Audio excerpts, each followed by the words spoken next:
There we go. This right there. Yes, I should have looked at that. Well, we're over time. Let's get this show on the road. Who's in the chair?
Get this meeting underway only 1 minute after I should have started, so thanks for your patience. Before we start the meeting tonight, I want to recognize a special occasion. Our Staff Sergeant, Rod Wiebes, is with us in the council chambers tonight. And this is going to be, I think, the last time we see you in your regalia as commander of our local detachment for the time being, since I hear that you're retiring. And I wanted to thank you on behalf of council and the city of Powell River for being here today and for working with us. We want to celebrate your last directors meeting with us. We wanted to just thank you for your years of service. You served in the RCMP, as far as I know, for 34 years. And I'm sure you've seen many changes over that time. During the time you've been an operations non-commissioned officer, detachment commander, spent time in Salmon Arm, Revelstoke, Prince Rupert, and finally Powell River. And you've been here for 13 years, but a few years longer than me. But here we go. You've been a valuable member of the provincial liaison team, a group whose purpose is to facilitate peaceful events and such as protests and demonstrations and rallies, and I may have bumped into you at one or two of those in my time, because I've been to a couple of those myself. When he's not mountain biking, cycling, or playing hockey, you can find him cracking an open, cold IPA due to your long service record. I'll forgive you for your taste. Not my taste in beer. You can do that if you want, and you can do it more often, I guess, now that you're going to be retired. That's right. So, thank you, Rod, on behalf of Powell River and our council and the citizens of Powell River. So thank you for your service.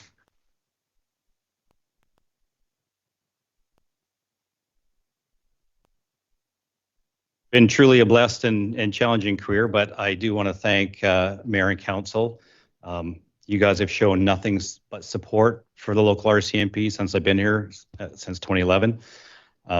You guys have supported us through increase in membership. You've supported us through programs we want to roll out and overall, and especially financially. So we do appreciate the support that comes out of this building. Thank you.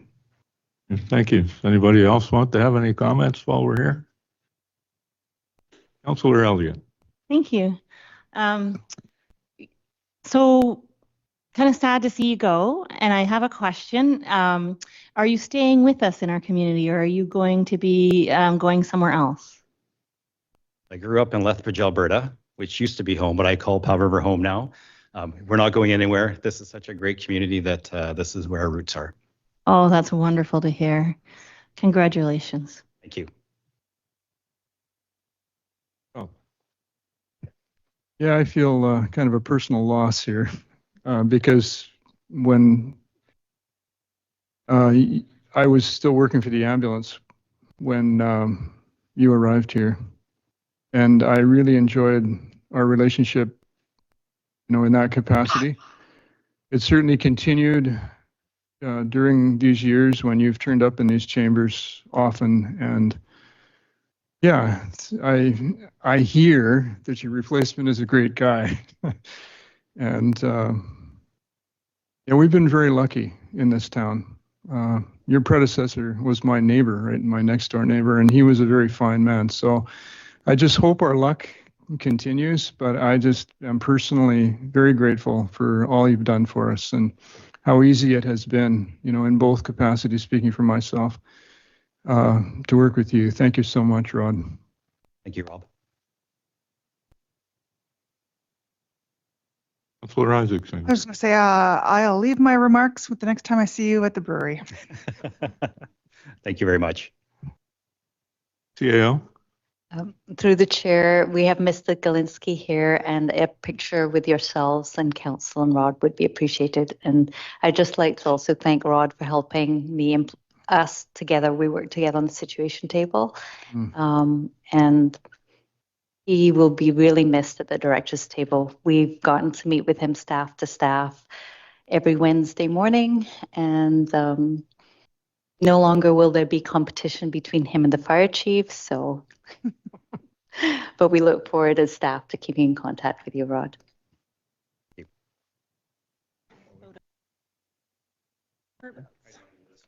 Usually he tells us what to do and then we listen. What would you like, Mr.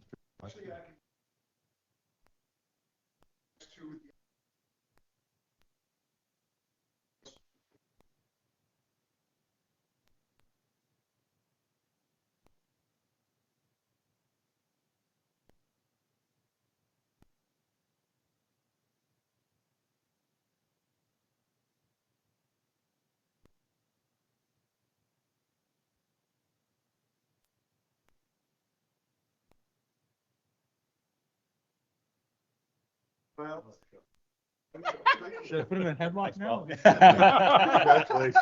Great seeing you.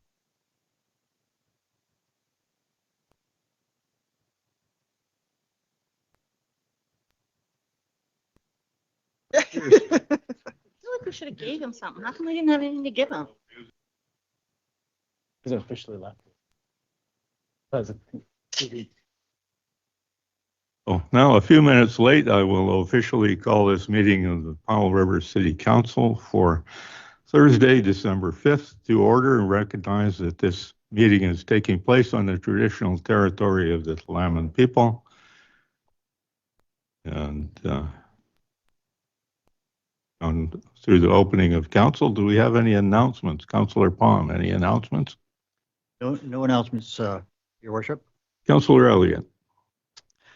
I'm sure I should have some, but I've forgotten. But there is the bonspiel this weekend at the local curling club. Starts tomorrow night. First game is at 4:00, and it's a ladies and a men's bonspiel happening at the same time. So people could come out and watch that if they like. Thank you, Chair. Yeah, a couple things also starting off tomorrow. The Regals are in town playing the visiting team from Nanaimo. So the games are Friday night tomorrow at 7 p.m. and Saturday the game is at 5 p.m. So come out for some great hockey.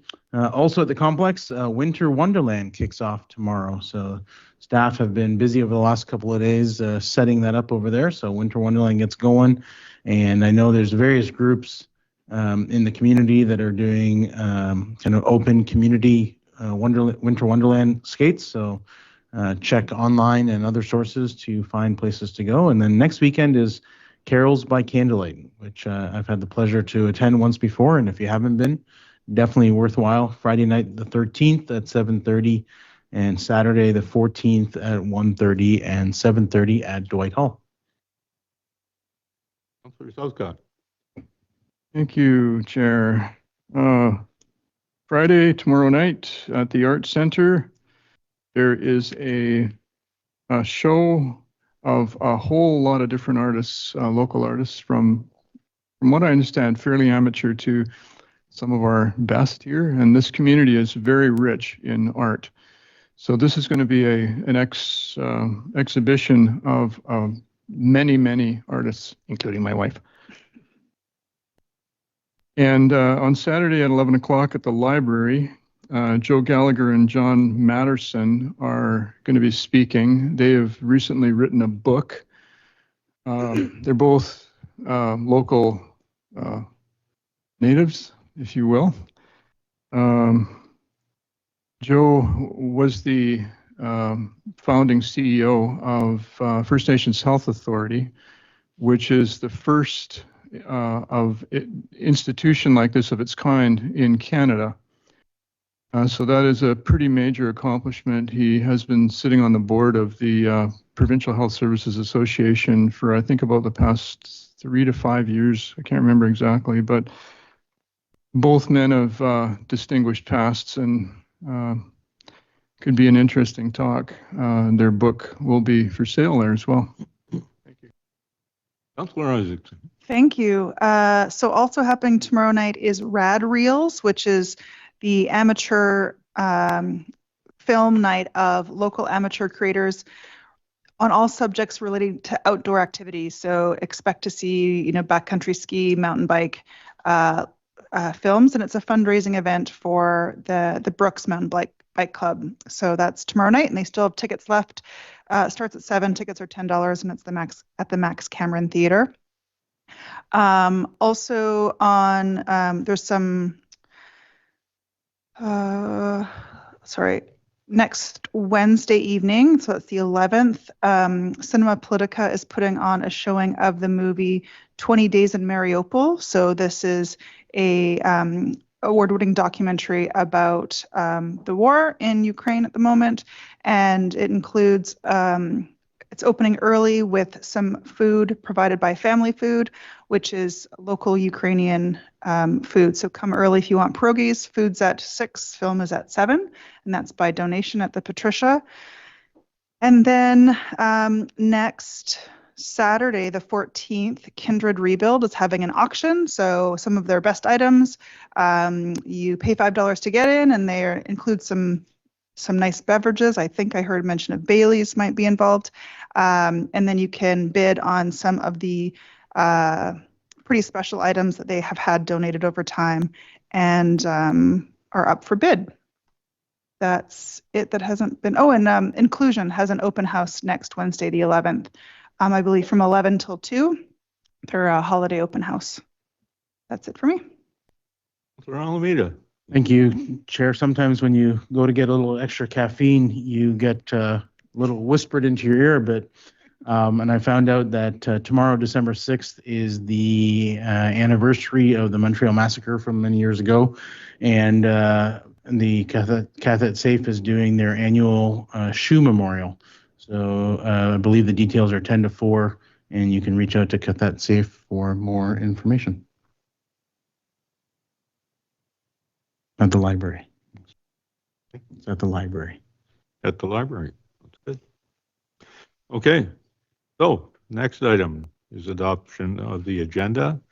The agenda has been circulated, but we have a notice of motion from Councillor Palm that's been handed out, and he will be reading it under item 13 on the agenda. So it's an amendment to begin with. We'll add a 13.1, which is notice of motion from Councillor Palm. With that, anybody else got any changes to the agenda? Have a motion? Move to adopt the agenda as amended. Elliott, seconded by Councillor Alameda. Any discussion? Those in favor of the motion? Any opposed? That's carried unanimously. Minutes of the regular council meetings. Councillor Alameda. I move that the minutes of the regular council meeting held November 21st, 2024, and the special council meeting held November 21st, 2024 be adopted. Seconded by Councillor Elliott. Any discussion on those minutes? Any errors or omissions? Don't see any hands. All those in favor? None opposed. That's carried unanimously. We have no delegations this evening that I'm aware of, no correspondence. Under committee reports, we have the Committee of the Whole for the meeting held November 19th, 2024, and I believe Councillor Alameda was the chair of that meeting.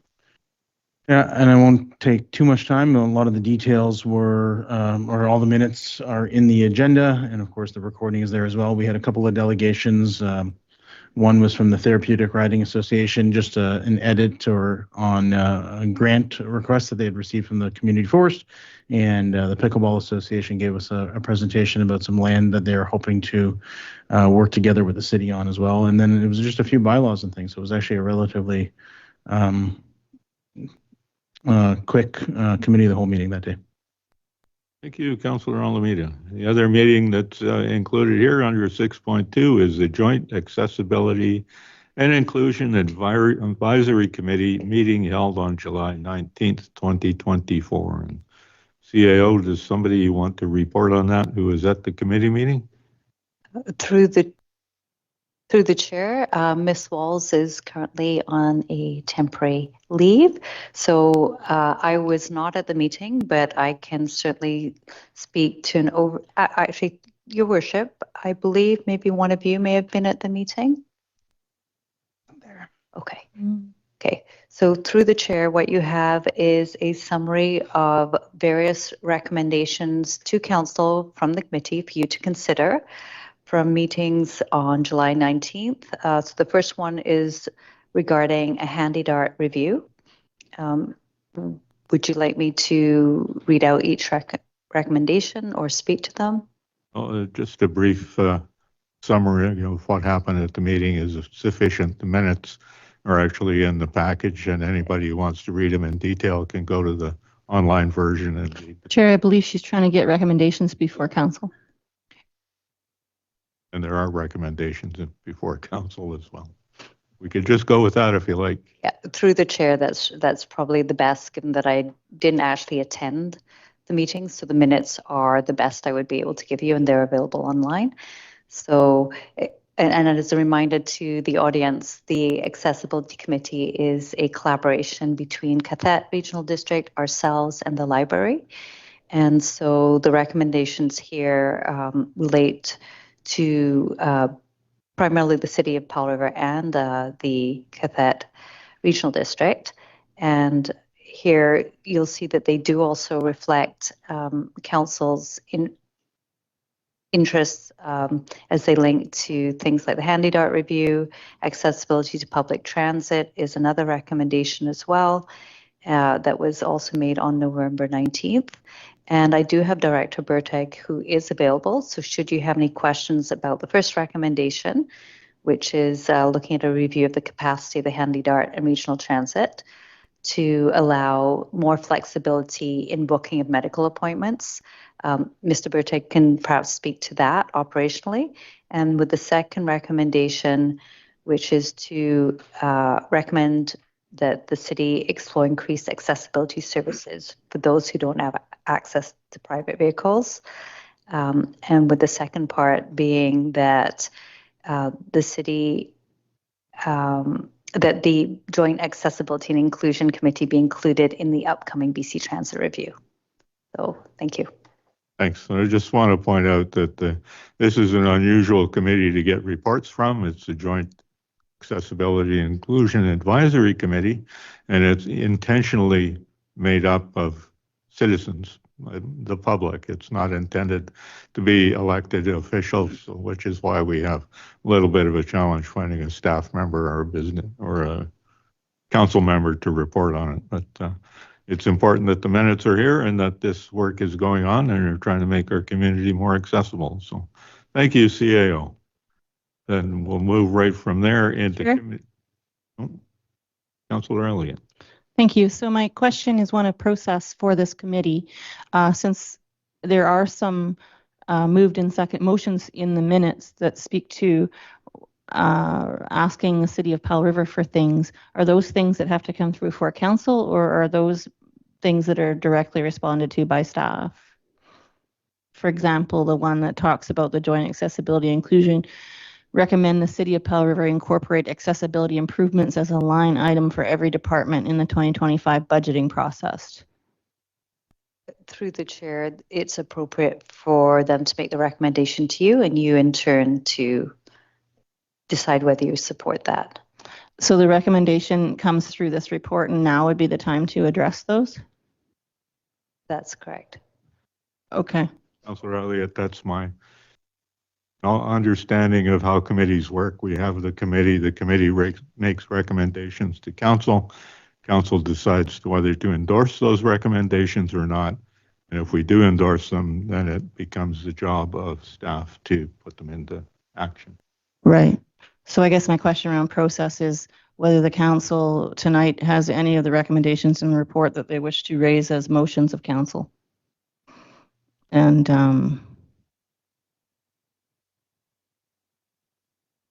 I think this is a repeat from a previous year that we've debated already, so I don't want to bring that one forward. But I just wanted to raise it as the process because it's an unusual committee.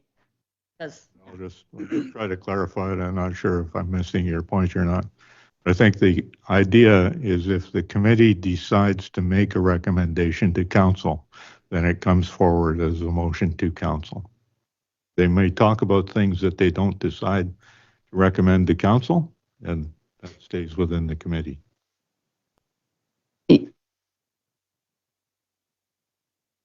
It's just unusual because normally there's a member of council when we're reporting out that brings specific items forward that they wish to be talked about at council. And in this case, it's the onus is on us to read it and decide. I would just say maybe we could spend some time talking to our corporate officer about this offline. Okay. Because what we have tonight is we I have just don't want to miss anything that was important to them. 2 recommendations that the committee thought were important to make recommendations to council on. I'd like to deal with those, and we can talk about the details of the processes in a separate method, perhaps. Does that work for you? Thank you. Yeah. Councillor Palm. Yes, Chair, I will make the first recommendation in terms of handy dart for discussion and see if we get a seconder. I move that the City of Powell River and Cathat Regional District review the capacity of handy dart and regional transit to allow riders to book medical appointments less than 2 weeks in advance. By Councillor Alameda. Go ahead. Yes, my first question, my only question in this regard at this point is to Mr. Bertig. And Mr. Bertig, does this ask fit with our procedures and bylaws at this point in time? Can you elaborate, please? Through the chair, yes, with respect to the handy dart, it does come under the city bylaws. And when we viewed this recommendation, we have already started discussion with BC Transit to ascertain what the issues are and what kind of remediation we can bring forward to address this concern. But it's very preliminary at this stage. Thank you. Anyone else? Councillor Elliott. My question is to Mr. Bertig too. Would a motion here specifically asking staff to follow up on this recommendation be helpful to you? Through the chair, yes, that would definitely be helpful. It would push the priority level of this recommendation up through the ranks, and like I said, then we can move forward with BC Transit and have further discussions, not only with BC Transit, but BC Transit can also address this committee and review how this operation is carried forward, so that they get a better understanding of how we deliver the handy dart service. Councillor Isaacson. Thank you. I would like to propose an amendment to this motion. After capacity of, I would like to add and dispatch process for.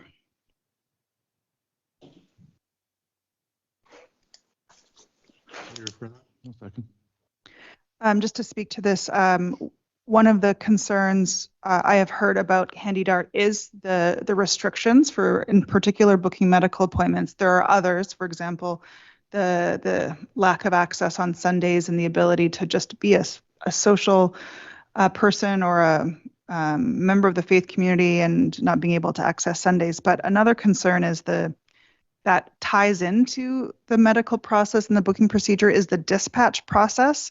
My understanding is that dispatch for Handy Dart actually exists in Quesnel. It's not here, and it causes some perhaps some inefficiencies or opportunities for improvement. I don't know the quality of the job that they're doing and what the process is, but there's a little bit of gap there, and so I would love to include the dispatch process as well, because it does relate to the ability to perhaps book medical appointments in a timely manner. Other discussion on the amendment? All those in favor of the amendment? Any opposed? Carried unanimously. Back to the main motion. Other discussion? See any? So all those in favor of the motion? Any opposed? That's also carried unanimously. 7.2 is our next one. Accessibility in public transit. We're on a roll. Councillor Palm. Yes, I'm going to simply make this recommendation, see if there's a seconder, as I did before. So I'll move that the committee recommend that Cathat Regional District in the city of Powell River to explore increasing accessibility services for people who have access to private vehicles. Secondly, For people who don't have access to. people that don't have access, correct. And that the Joint Accessibility and Inclusion Advisory Committee recommends to the Cathat Regional District and the City of Powell River that the Joint Accessibility and Inclusion Committee be included in the upcoming BC Transit Review. A seconder for that motion. Councillor Southcott. Discussion, Councillor Palm. Yes. So back to Mr. Bertig. Mr. Bertig, how do you feel about this motion that is being presented here? Does it present any problems? No, again, through the chair, it's a positive motion that we can work with BC Transit on this transit review and to see if we can in fact incorporate accessibility with the service review. Just a quick follow-up, Mr. Bertig. Has BC Transit been advised that there may be people from this committee sitting in the discussion?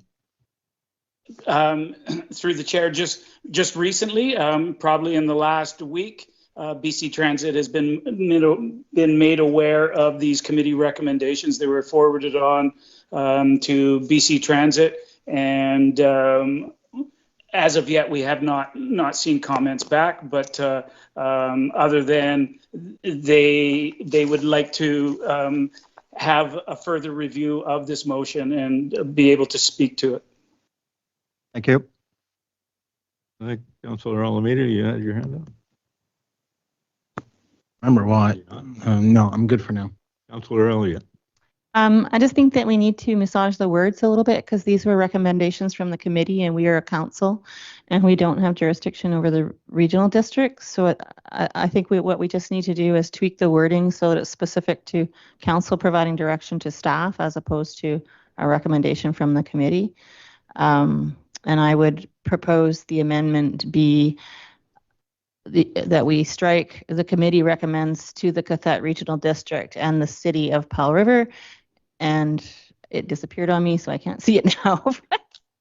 And change that to the council directs staff to explore increasing accessibility services for people.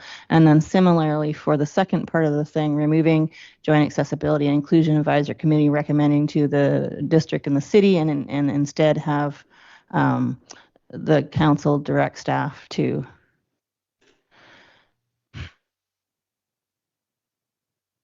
Well, can I make a suggestion, Councillor Elliott?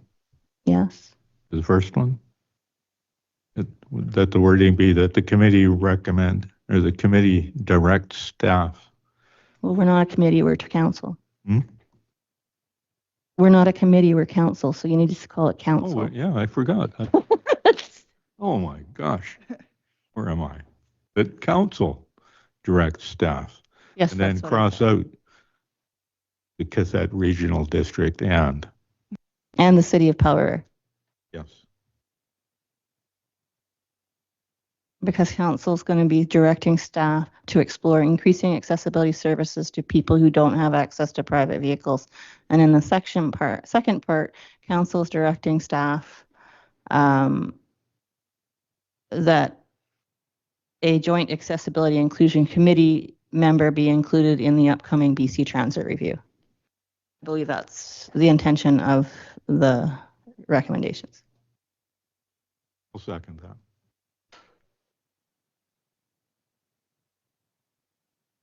Okay, so do you have anything to say about your amendment? Just that we are a council and we're trying to direct staff in this specifically to the recommendations from the committee. And so the wording needs to reflect clearly that that's what we're doing. Or Southcott? You were on. I wanted to speak to the main motion, not the amendment. Thanks, Chair. Anybody else on the amendment? Seconder, Chair. I did, I seconded it. On the amendment, all those in favor? Any opposed? That's carried unanimously. On the main motion, Councillor Southcott, it's your turn. Thanks. I support the main motion. I also noticed that in 8.2 appendix or attachment B is a notice in that document is a notice of engagement that's coming up being done by BC Transit. I could assume that staff would be letting the accessibility committee know about that, but I know that making assumptions is a dangerous thing to do, so I'm asking the question. Mr. Bertig, is the intention to invite the committee to that discussion? If this motion passes? 8.2 is with respect to the transit mall shelters. Is that what we're speaking on? In the in the attachment B in that document, at the bottom of that document, I don't have it in front of me, is announcement or a mention that the engagement from BC Transit is about to be rolled out. I don't think there was a time frame, but my impression was that it was imminent. Yes, through the chair, the survey has just recently been released. That's essentially phase one of the review. Following that, we will be engaging with this committee, and that's what I spoke on before, where BC Transit will make themselves available to address the committee with respect to how Handy Dart works, as well as while we're at it, we can speak on accessibility as well on the rest of the service. Thank you. Yeah, question again for Mr. Bertig through the chair. I did see the BC Transit survey. I saw it on an ad on social media, and so I did take it. And it didn't have any questions related to Handy Dart. And so I'm wondering if there is intended to be a review or a survey related to Handy Dart that goes out in a different way. Do you know about what the pre-planned process had been to engage Handy Dart users or potential users in the process? Through the chair, unfortunately, I believe the focus initially was on our conventional service and not necessarily on Handy Dart for the service review. Okay, thank you. And so,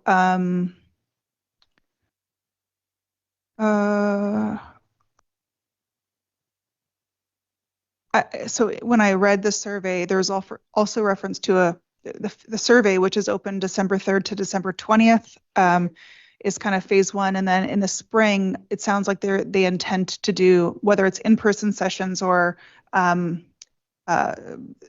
focus groups or something a bit more of that nature. And so it sounds like, from your understanding, that the accessibility piece, especially as it relates to Handy Dart, wasn't intended to be included even in that phase two. Not initially, but following this recommendation from the Accessibility Committee and our discussion with BC Transit, there's a good chance that we can bring that forward in our transit review.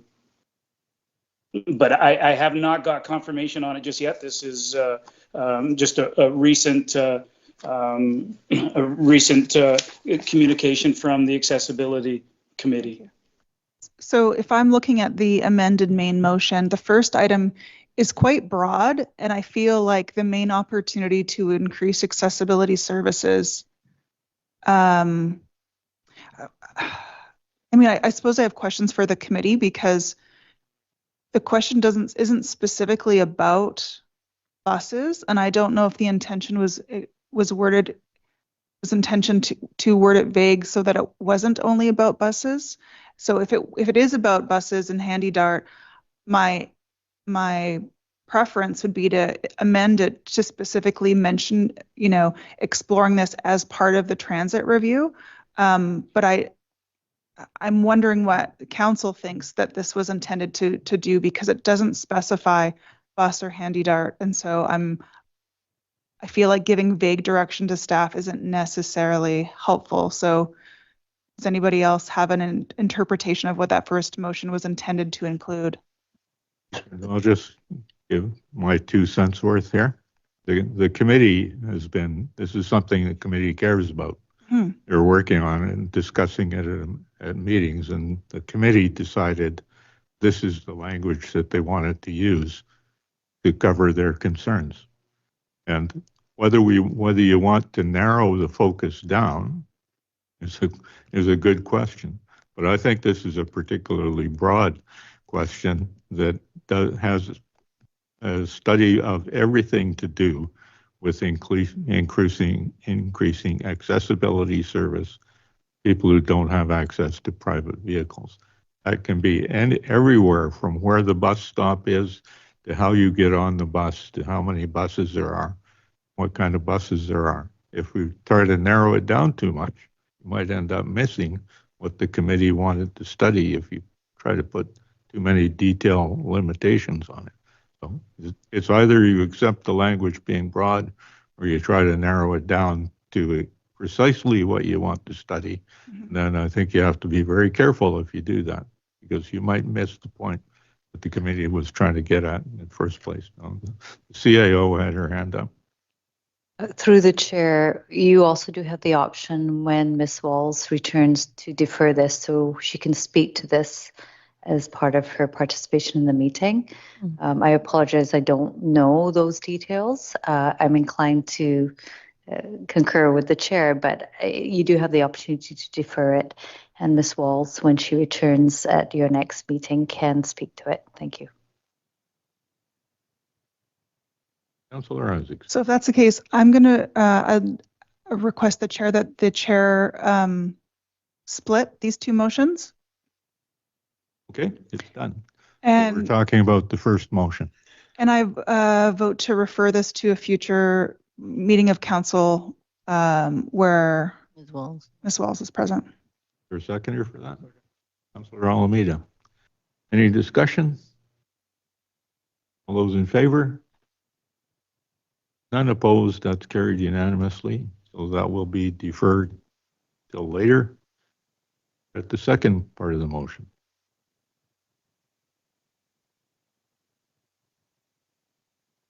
Councillor Elliott. Just a question about, this is a BC Transit review. Does the city get to put people in the review, or is it just something we negotiate, or how would we go about doing this? Through the chair, if I could refer to Director Bertag, my prior experience is that they consider us a very important part of that. So in addition to the input from the survey, there's input from staff. You will ideally soon have an opportunity to speak directly with BC Transit. So some of these questions can come forward before the end of the year. So Mr. Bertag, do you have anything to add? No, through the chair, that's a correct statement.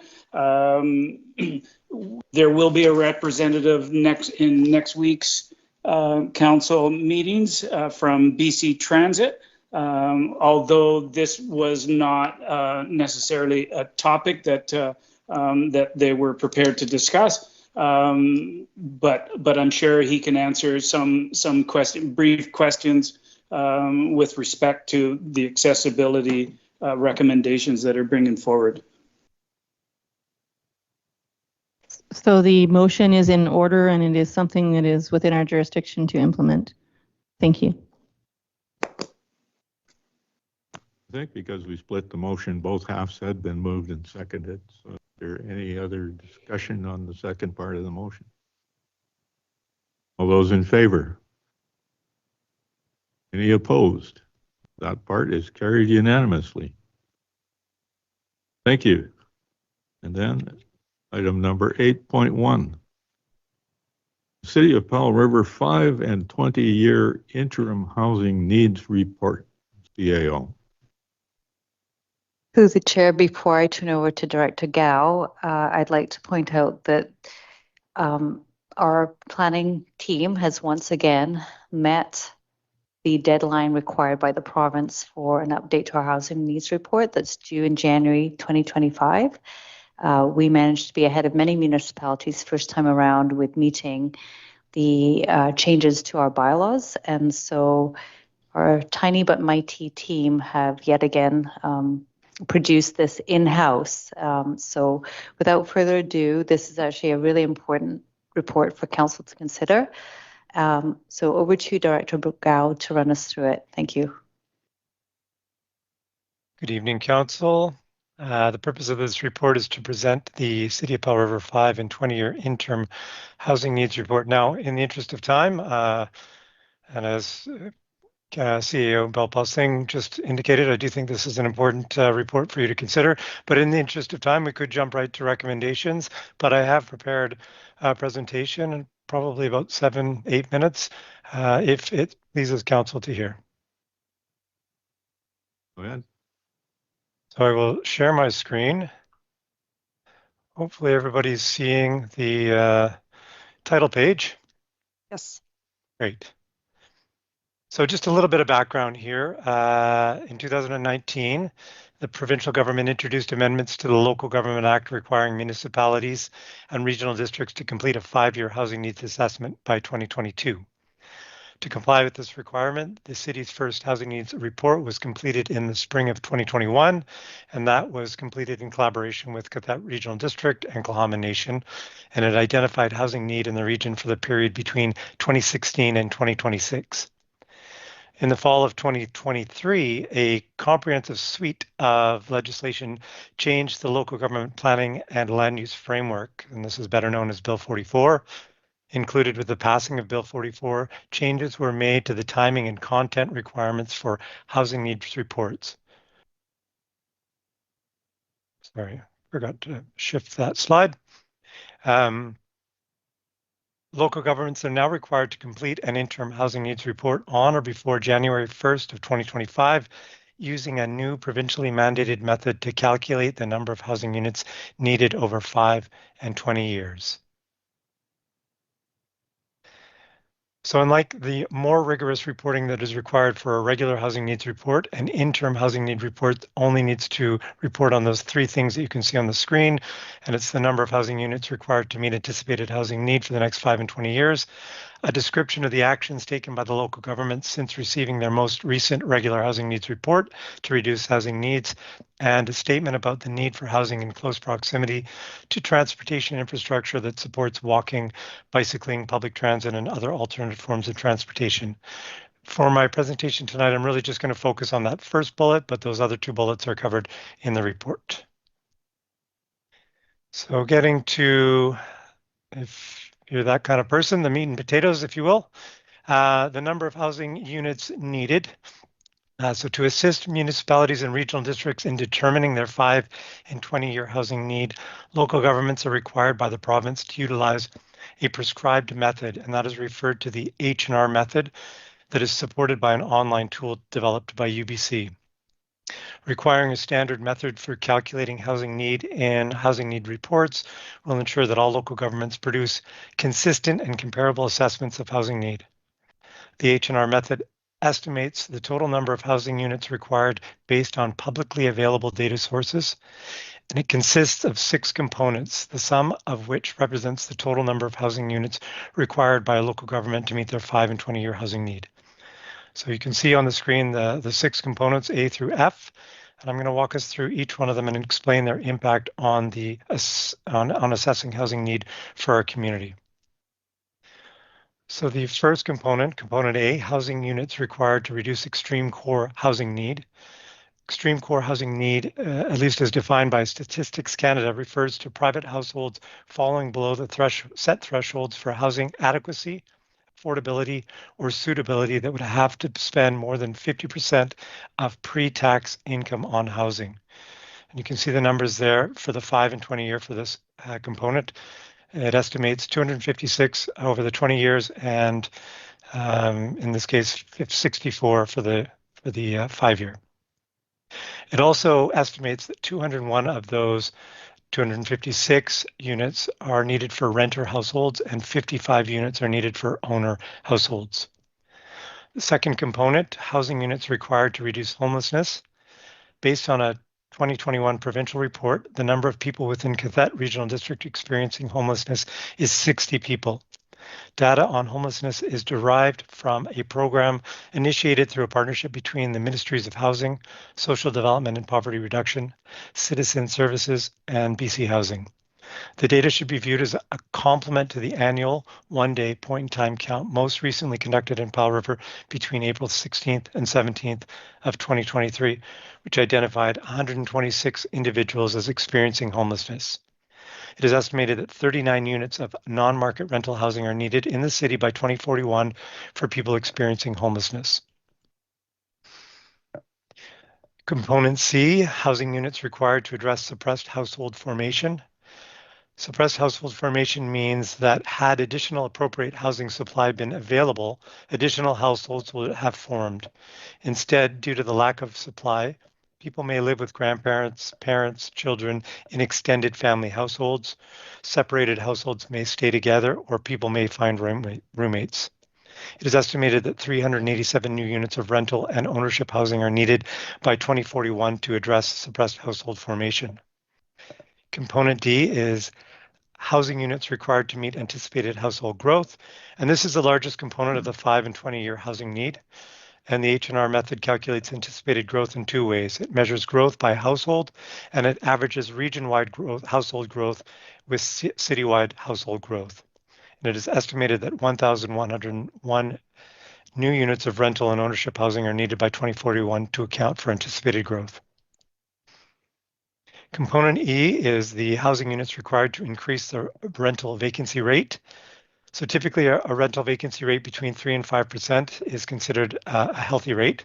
And over the last 5 years, the city's vacancy rate has fluctuated between 0.5% and where it currently rests at 1.6. It is estimated that 39 units of rental housing are needed over until 2041 to bring the vacancy rate to 3%. And an interesting finding from the report that the city has now surpassed its 20-year need for market rental housing, largely due to the influx of rental units associated with the Veyron development. Component F, housing units required to meet local demand. This component is intended to capture additional demand for housing within a given community beyond the minimum units required to adequately house current, and anticipated residents. Examples of such demand include households seeking homes closer to jobs and schools, growing families looking for larger homes, and seniors looking to downsize in their existing communities. For the purposes of housing needs reports, a demand factor based on a ratio of housing price to housing density is calculated for each applicable municipality and provided by the province. It is estimated that 721 new units of housing are needed by 2041 to meet the local demand. So that takes us to our totals, and you can see those on the screen there. The 20-year total is that 2,543 number. And then the 5-year total is actually based on the 20-year calculation, but it's not as straightforward as simply dividing the 20-year by 4. And you can see that in component D, with the biggest difference being how the 5-year total is calculated for those housing units required to meet anticipated household growth. And that the estimated number of new housing units needed by 2026 is 988. So I'm going to ask you to go back a little bit here and remember the housing implementation plan. And I want to point out that the 988 that I just spoke to is different than what the projections, including in the housing implementation, were. That plan, which was adopted by Council in 2022, projects that the city's housing need between 2021 and 2026 will be 770 housing units, a difference of 218 units needed by 2026 when the H&R method is applied.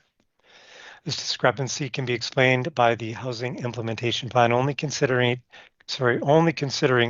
anticipated population growth, whereas the H&R method also factors into its calculation other determinants of housing need. What the housing implementation plan initiated, however, was a way to consider housing need in alignment with affordability.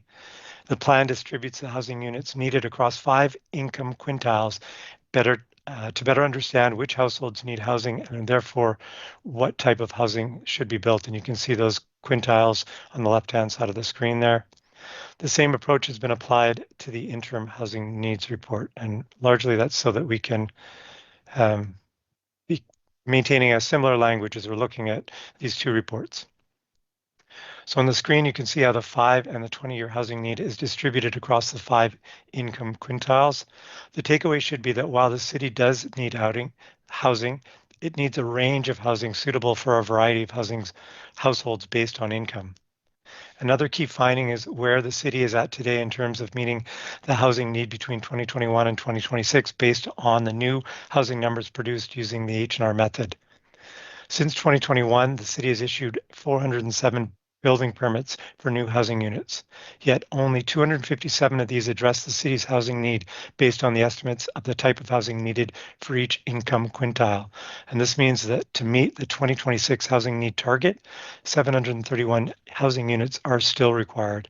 And of these, a large majority need to be attainable to those households with very low to moderate incomes. And we're going to speak about that next as we look at, the numbers quantified for the 5-year housing need.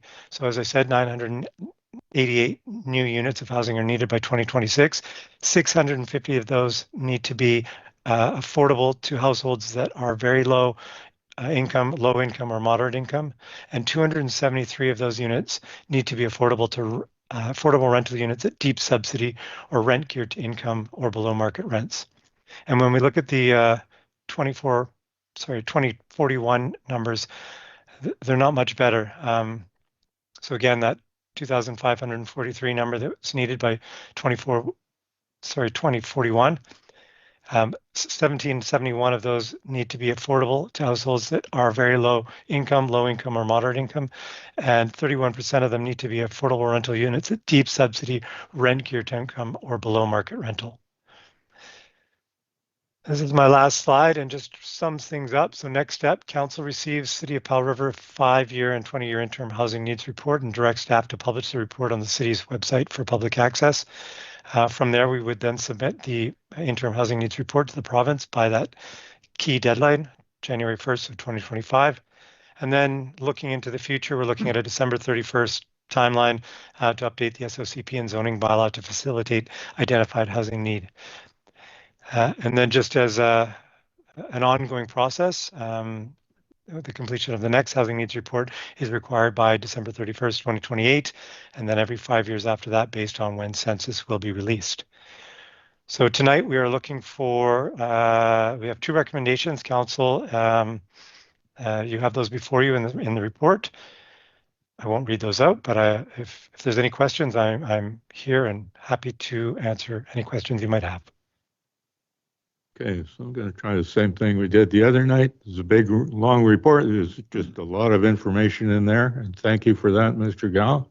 And we're just going to go around the table and ask a round of questions and see if people have more after that. So, Councillor Isaacson, you go first. Sure, just a couple questions for the chair to Director Gao on how the report is laid out. So there was the 5-year and 20-year needs, but the 5 years only take us to 2026. And so the 5 years is intended to start back in 2021. And the 5 years, therefore, is not a forecast from 5 years out from now. It's just updating what was already published. Is that correct? Through the chairs, yes, that is correct. Okay, thank you. And my second question is, when the type of housing need that there was, for 5 and 20 years, it was approximately 70% for, very low income, low and moderate income, and then about 30% for deep subsidies, rent geared to income, etc. Are those 2 separate categories, or is there an overlap between the 2? Because I would think that the first category might need some of the second category. I'm unclear whether they're the same or different. Through the chair, there's an overlap there. Absolutely. Okay. Yep. Thank you. Councillor Southcott. Thanks, Chair. Yeah, this was interesting to read these reports, an awful lot of really big numbers. And I felt kind of more confused when I finished them than I did when I started them, because I liked what we had before. However, my basic impression is that the conclusion here is pretty much the same as in our previous housing needs report, and that is that the lower end of housing is far more in deficit than the higher end. I think that was stated explicitly. The question that I come away with, though, is, and I understand that the assumptions for all of this work that went into processing all this data comes from UBC. Is that correct? Through the chair, yes. The calculator, the H&R calculator is a UBC tool, and it wasn't a requirement to use. It was an option to use, but municipalities and regional districts were required to use the H&R method. Does that make sense? So the tool is a calculator. You punch in census data, you punch in BC stats, household projections, and it spits out a number. Okay, so just a follow-up question to that. Is there any question of the sustainability of growth in those assumptions? And the capacity to actually achieve what's being suggested?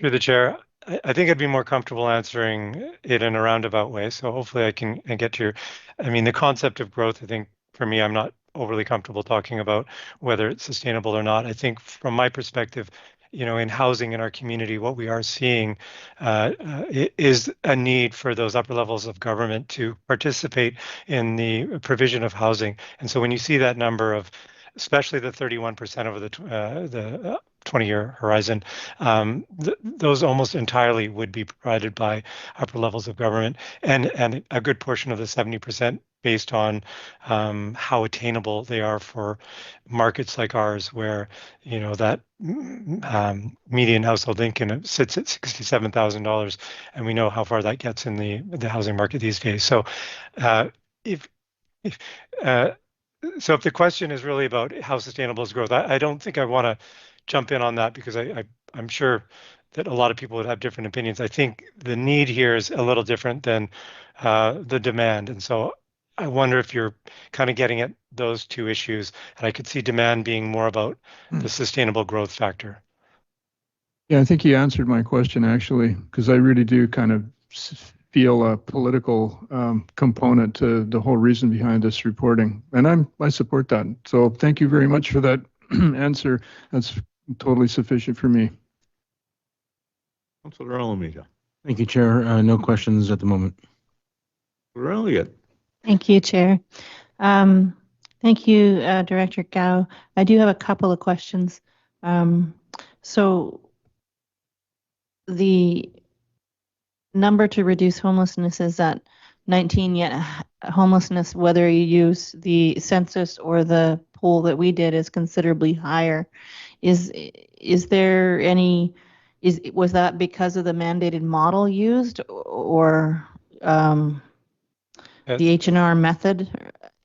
Yeah, Could you through the speak chair, to that a little bit?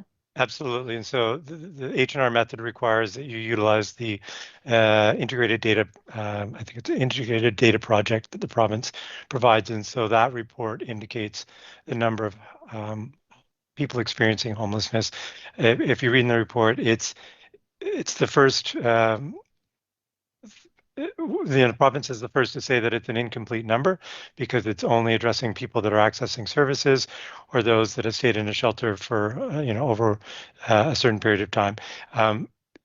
I would urge you to consider it as part of the larger process here. So these 6 components, please consider that if you're addressing, for example, component A, you might also be addressing homelessness. If you're looking at some of the other suppressed household formations, you might also be addressing homelessness in one way or another. And so, yes, it's not going to align with our point in time count of 126 people, but it would, yeah, it's just part of the calculation. So there wasn't an option to use the point in time count, if that's your question.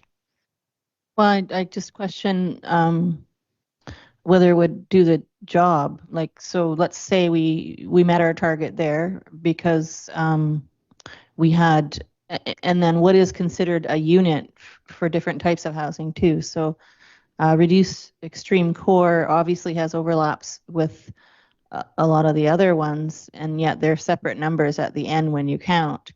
And so the reporting that we did that talked about the types of housing you needed within certain income brackets made more sense to me. This one I'm struggling to understand how it meets our need. But if we have over 100 homeless people and only 19 spaces, it doesn't seem to do the job. So I that's one thing. And then also when you're reducing homelessness, it's different than trying to do the permanent core housing, meeting core housing needs. It's sometimes a transitional and or temporary solution to something down the road, and there are different types of units. And I don't know if this study is trying to speak to that with those categories or not, because it's not clear what types of units they're talking about. Through the chair, all I can say is that this is the requirement from the province. I wouldn't necessarily utilize the component B as a way to address homelessness in our community. I think that this is about a much bigger, a broader stroke. This is about addressing housing in our community, and it's just one component of this particular housing. So I think when we're looking at the need to address homelessness in our community, that's why the point in time count is so much more valuable in our community.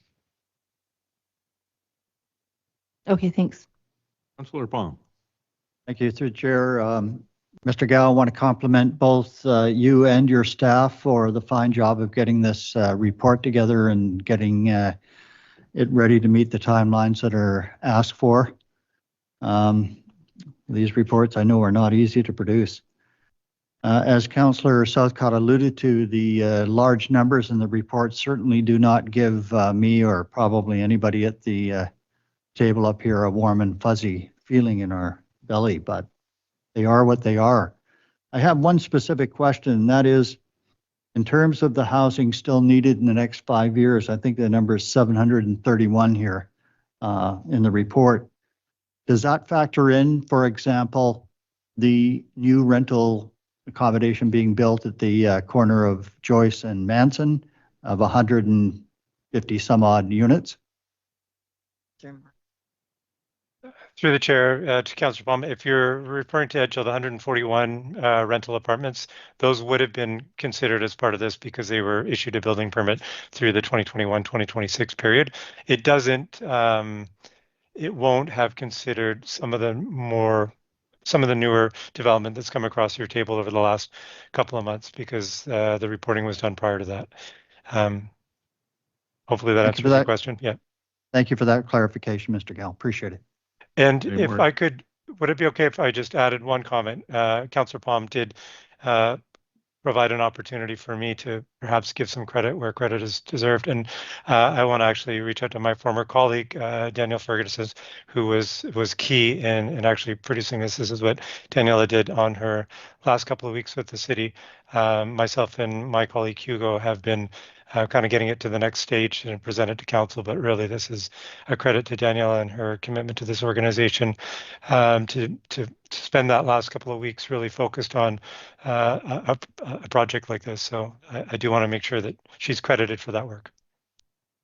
That's off to Miss Ferguson, Mr. Gall, and we miss her already. Thank you. Absolutely. Does anybody have any questions before we get into the motions? One more question through the chair to staff. Obviously, this report is a statement of a picture and of current and future needs. Do you envision any policy work at the city level to change processes and procedures that would come to council for us to vote on in order to address some of these? Obviously, the work of senior levels of government is really important in addressing some of those, but I'm wondering, as you've talked to other communities or bring your own planning profession into account here, can you imagine recommendations coming to council as a result of what you've learned through this report? To the chair, to Councillor Isaacson, yeah, absolutely. In fact, hopefully you will recall that a lot of the presentations staff are making do make reference to our housing needs and our recommendations, whether it's in support or perhaps not in support of a particular development, may actually relate to that. But I think you're asking a question more policy into the future. I think for myself, in the near term, and council's aware that we are seeking an individual, a manager of city development, and I actually see that role being a key conduit to our upper levels of government to play a role in helping achieve some of those deep subsidy and rent geared to income types of housing that our community so desperately needs. And so whether that shows up in policy because we need it, or we just have boots on the ground, for lack of a better term, that can really work with those upper levels of government to bring those housing units into our community. Thank you, Mr. Gao. Well, I'm just going to jump in here and thank you for the report, Mr. Gao, and your whole department. It all worked on it at the demand of the provincial government, and I know it was an onerous demand to get for all the communities to come up with these plans in such a short time, these studies in short time. But what it is, it's a good measuring stick about where we are in the requirements for housing. But that's all it does. It's not going to build any housing. It's not going to provide any infrastructure in the ground to do the sewage and water and service supply that's going to happen. But it does give us an idea for us at the council table about where we should be going when we have people coming to have projects approved. And are we going to be able to stand in a place that assists this housing being built, or are we going to stand in a place that prevents this kind of housing being built? And that's what the tool is intended for, I think, is to give us all a good idea, maybe not a perfect idea, but a defensible idea about the housing needs we have. And I think you did a very good job. And I think what you said in your report was that you look at these as two separate recommendations. So now would be a great time for somebody on council, if they wanted to make a motion. Councillor Elliott. That council receive the City of Powell River 5 and 20-year interim housing needs report to comply with the requirements under Bill 44 Housing Statutes Residential Development Amendment Act 2023 and Section 790 of the Local Government Act. Seconded by Councillor Alameda. Any other discussion? All those in favor of the motion? Any opposed? Carried unanimously. And the second part. I move that council direct staff to publish City of Pell River 5 and 20-year interim housing needs report on the City of Pell River website for public access. Second, Councilor Almeida. Any discussion? All those in favor? Any opposed? It's carried unanimously again. We're into a lot of that tonight. Another one, 8.2, something we've all been waiting for a while. The Town Center Mall bus shelters. We have a report for decision. So, CAO. And through the chair, what you have before you is staff coming back to you as you requested in the fourth quarter to bring some options and costs for you for the Town Center Mall. I'll turn over to Mr. Berteg and just say that this is a report before you for decision with some recommendations. So, Mr. Berteg, if you'd like to give some more details. Thank you. Thank you, Lisa. Through the chair, as council is aware, the transit exchange at the mall was relocated from the north end of the mall to the west end, with construction being completed in 2024. However, transit shelters were not included in that initial phase of construction. But following numerous complaints from our transit users, we commenced to push forward to provide shelters for this area. So then through communication through BC Transit staff, we applied to the shelter program so that we could reduce costs for these shelters by 80%. So what we have is an estimate of cost for 3 shelters in this area that we feel will be at least initially adequate for our customers. And those 3 shelters would be provided by BC Transit with a funding of approximately $118,000. The 20% that the city would be responsible for is approximately $30,000. But as well, the city would be responsible for installation costs, as well as, because this price is not a firm price, it's going to be dependent on the volume of shelters and the style of shelters. In the end, we have a $3,500 contingency. As well, the city would be responsible for the maintenance and care of these shelters on behalf of BC Transit. With these shelters, BC Transit is the owner for the first 10 years of the plan. Following that, the ownership of the shelters is relayed to the city.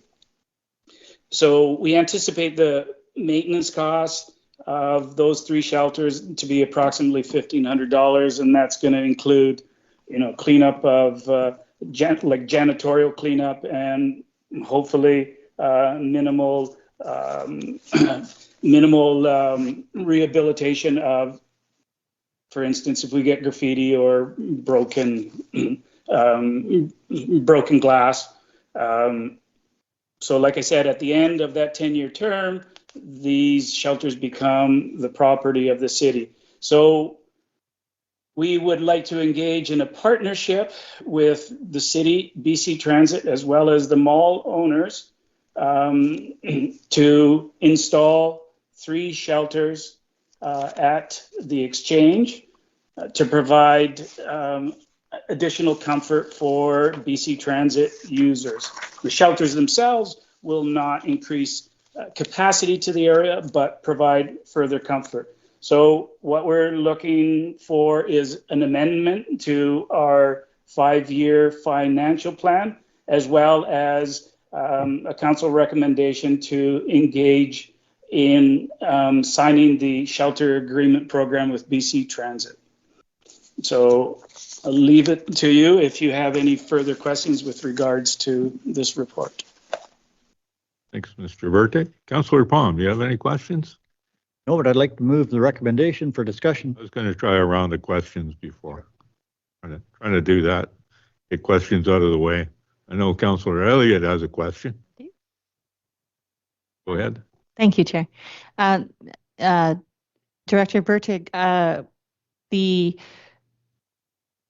shelters will be putting on the mall land. Is that a leased piece of property to the BC Transit then? Is that how that works?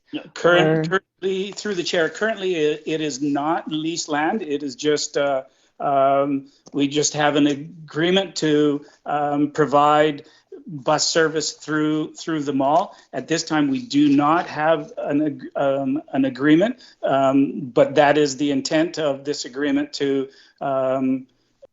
include not only the shelters, but the exchange and formalize it into an agreement. A number of these exchanges occur on private property throughout the province without agreements. But what we want to do is move forward into a more formal agreement with the mall owners.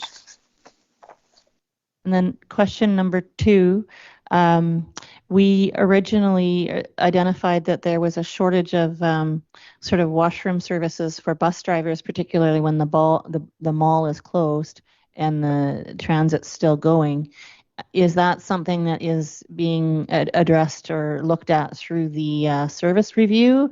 Or is that just outstanding and we haven't quite figured, or we're still working on that, or what happened with that part of it? Yeah, through the chair, we do have an informal agreement with the mall owners that they would provide a washroom to our transit drivers, and where we would simply be required to provide maintenance or janitorial on that washroom unit.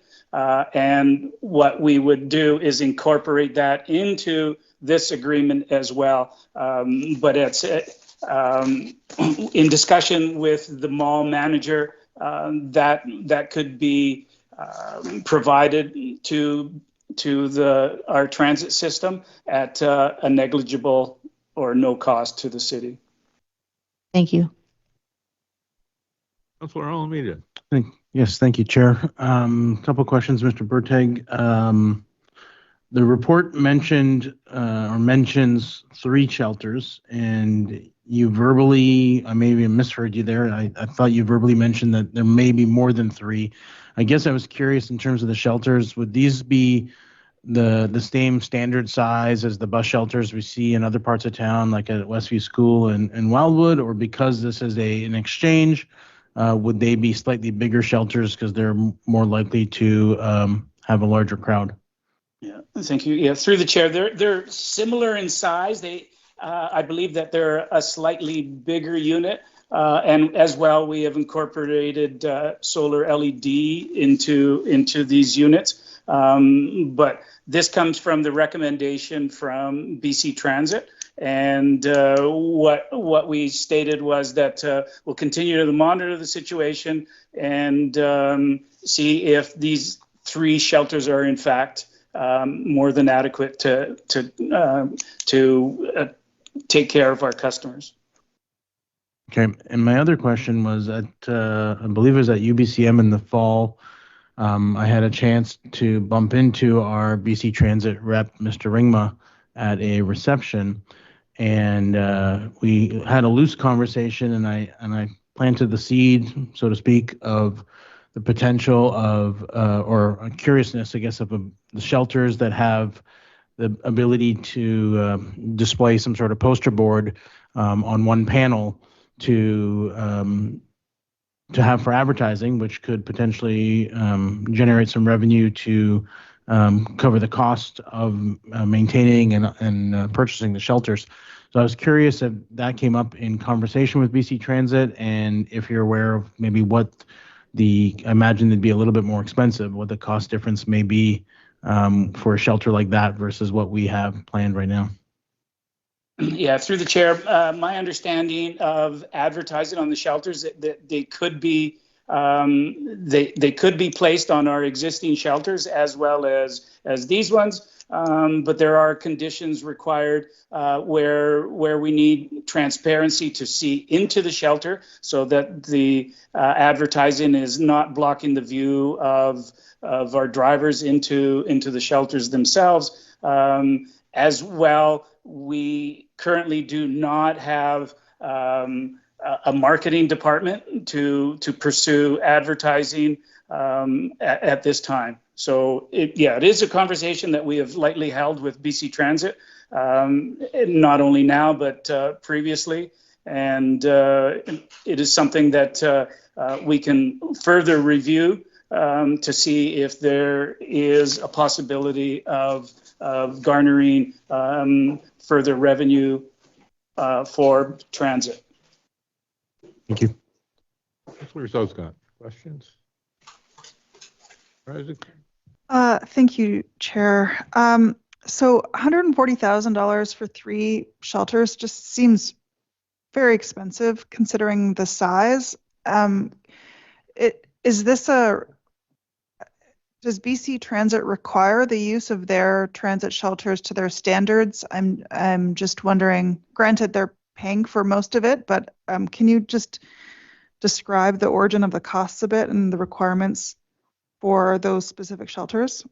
Yeah, through the chair, these are standard BC Transit shelters that they recommend for longevity, for visual recommendations, and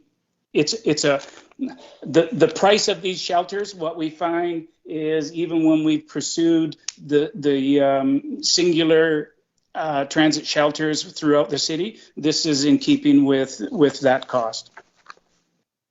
Thank you. And the second question, in the agreement, it mentions 3 shelters, but the Transit Exchange actually has 4 stops at it. And so I'm wondering which bus routes will not get a shelter. Through the chair, there will be 3 distributed along that whole strip. So it doesn't pertain to an individual route per se. It's just wherever the parking stalls for the transit buses come to play. Okay.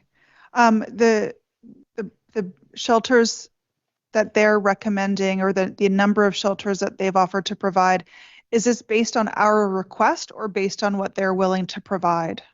But did we ask for 3 or did they offer us 3?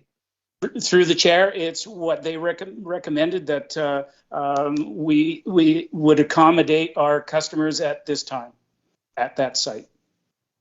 Thank you. So we followed up with them and pursued 3 shelters. Thank you. Any other questions? Like to make a motion, Councillor Palm? Yes, through the chair, I will make the motions, and I just have one question that I'll follow up with. So I move that council direct staff to amend the City of Powell River 5-year financial plan bylaw 2742 2024 to include, there should be a dollar sign here, $158,178 in 2025 for 3 transit shelters funded through a $118,178 BC Transit grant and $40,000 from the Powell River Community Forest Reserve Fund. Seconded by Councillor Alameda. Would you like to go ahead and explain? Yeah, just one question, Mr. Bertig. Was there any timeline for installation and when they may be arriving? Through the chair, my understanding is the shelters are a few months away, so we wouldn't see the shelters in place until hopefully early spring. But the quicker we get this in front of them, the quicker hopefully the timeline can be reduced. Thank you. Further discussion? Any hands? Oh, Councillor Alameda. Just a small comment to our note taker about the dollar sign in front of the 158,000, just to make sure we're not being ambiguous. Thank you. Everybody happy? All those in favor? Any opposed? That's carried unanimously. Recommendation number 2. For 2, I move that the committee recommend that council direct staff to sign the attached transit shelter agreement with BC Transit and to notify the Powell River Community Forest Board of council's intended use of the Powell River Community Forest Reserve Fund for the transit shelters at the town center mall. Seconder? I would if we change committee to council. Andy? You change it first. Seconded. Before it's seconded, I There you would. go. Yeah. Thank Before you. Even done saying it, it's perfect. I don't see how you could see anything wrong with what's up there. Are you seconding the motion? There we go. Any discussion? Just one comment, Your Worship, and that is, I'm very thankful for BC Transit to step up, and I am also very thankful of our community forest doing their fine work, provide for additional funding in this regard. Thank you, Chair. Any other hands? All those in favor of the motion? Any opposed? That's carried unanimously. So we are now at reports for information. Number 9.1, which is report from the municipal directors of the Cassette Regional District. See Councillor Elliott opening her notebook. So we had a regional district meeting on November 27th and one yesterday. So there's 2 to report out on. At that regional district meeting of November 27th, we had a number of delegations speaking to their grant applications, and that's always a nice thing. I always enjoy the meeting where we get to find out what people are going to be doing with the money that if we approve it. We had the Orca Bus folks there, the Four Tides Hospice Society, the Association of Savory Island Committee, and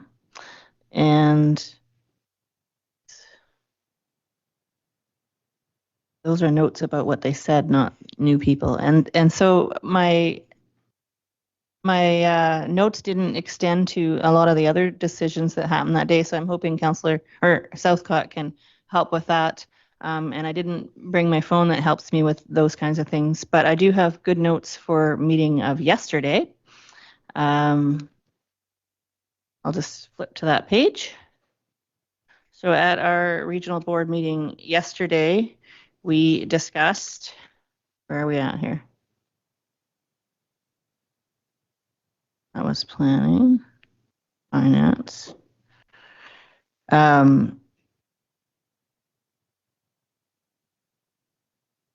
We had not a very long agenda. We had a consent agenda which passed the strategic plan progress report.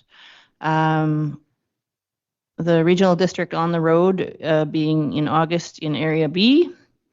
We made some annual appointments according to the Schedule A attached to the agenda of that meeting, and that is, for mine, I got the Vancouver Island Coastal Communities Committee on Solid Waste and Circular Economy, and the Solid Waste Management Plan Monitoring Advisory Committee, and the FAC to April, as it's ending in April. The government's decided to fold those. I'm also an alternate on the library board and the Municipal Finance Authority committee.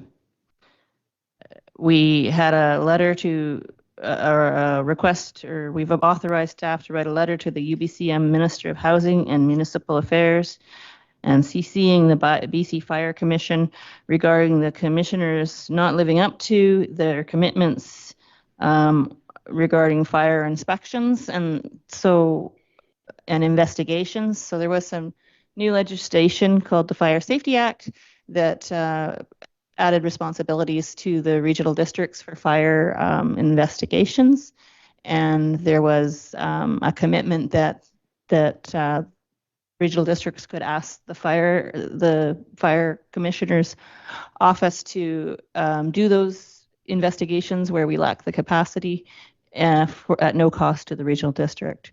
And it's not rolling out quite that way. And so there's a letter going to talk about that. Because particularly there's responsibilities to coordinate investigations in areas we don't even have a fire safety service. For example, the Toba Inlet is up quite a ways from us, but it's still within our regional district.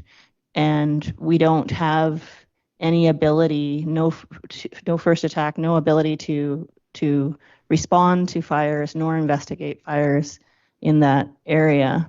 So it's problematic, and we needed the province to maintain doing that work. So we're going to write him a letter. And then we had a closed meeting, and then we had a rise and report coming out of that closed meeting that talked about a few things. We had a letter regarding no changes to the caretaker rental agreement for the Texada Island Airport Advisory Committee, appointments of Amanda Zykow and Gregory Chan to the library board, Aaron Mazurek and Kathy Hodgins to the Agricultural Advisory Committee, Angus Cummings to the Texada Airport Advisory Committee. We adopted the CAO performance evaluation policy. And that was pretty much it for yesterday. And I don't know if my colleague has more to add. We'll add a couple of things. Going back to the meeting last week, the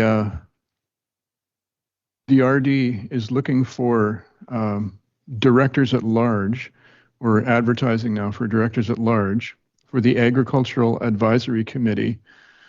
They do have other directors already appointed, but are looking for, I think, a couple more directors at large. And since that committee covers the interests of the entire regional district, that means the city and all the electoral areas. So that's an open opportunity in case anybody has interest in being on that committee. It's been a fairly long-standing committee, and in my view, it has a very important purpose, fostering and encouraging local agriculture, which contributes directly to food security. There were various, average sort of business stuff like we do around this table that nobody really remembers for more than a minute after we do it, like investment policy, audit service plan, zoning amendments, 1-2 Area B, and a subdivision review. Some short-term debt being rolled into long-term debt in a security issuing bylaw. That won't actually happen for a number of months until almost a year from now. That has to do with the resource recovery debt that was budgeted. It was the money was spent on short-term. Now it's being rolled over to long-term debt. That has been anticipated for a long time.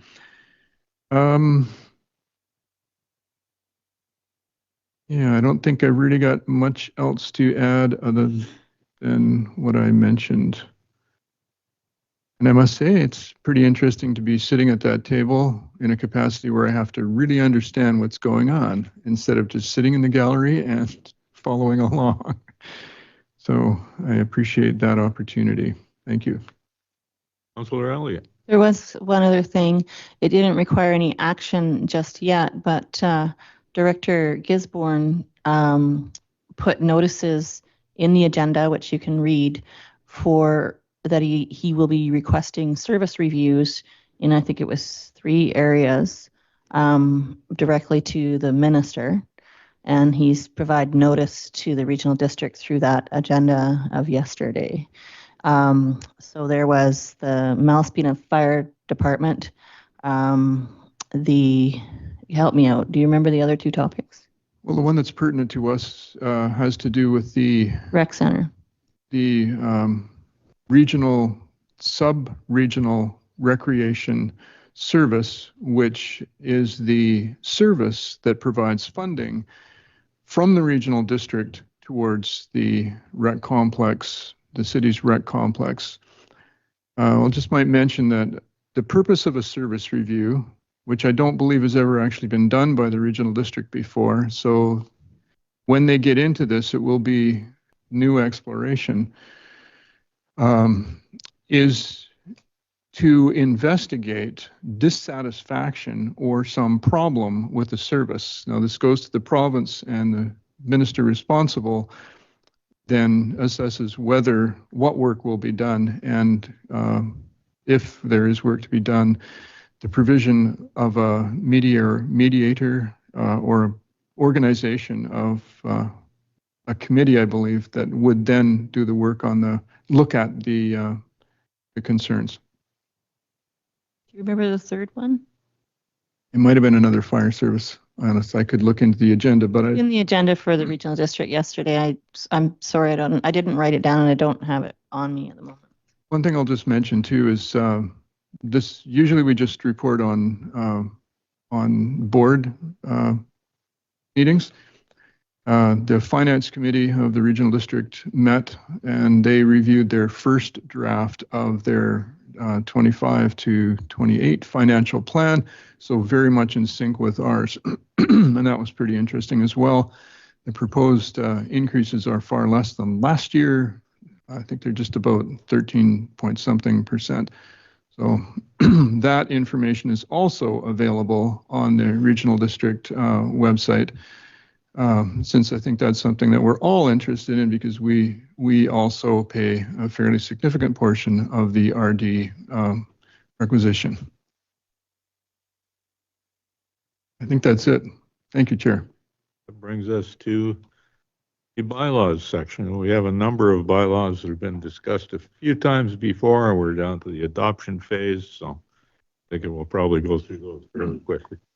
Yeah, I move that City of Pell River Business License Bylaw 2226, 2010, Amendment Bylaw number 2759, 2024 be adopted. Seconded by Councillor Alameda. Any discussion? Councillor Baum? I'm sure that you already mentioned this, but this is to do with the cannabis business license fee update, correct? Yep. Yep. Yeah, thank you. Maybe I'll just add that this is to bring that business license fee more in line with businesses of a similar size. So after we charged a whole lot more than what normal businesses are charged, it was noted that that is unfair, and various other communities have adjusted similarly high rates, so we're doing it too. Those in favor of the motion to adopt? Any opposed? That's carried unanimously. We have draft bylaw 2770, traffic bylaw amendment, mostly about parking. I move that City of Pell River Traffic Bylaw 931, 1978, Amendment Bylaw 2770, 2024 be read a first time. Seconded by Councillor Alameda. I'll just quickly describe it for folks. We have, there were two different policies related to traffic parking fines and parking amounts, and this bylaw needed to be updated to align with those increases. So for example, now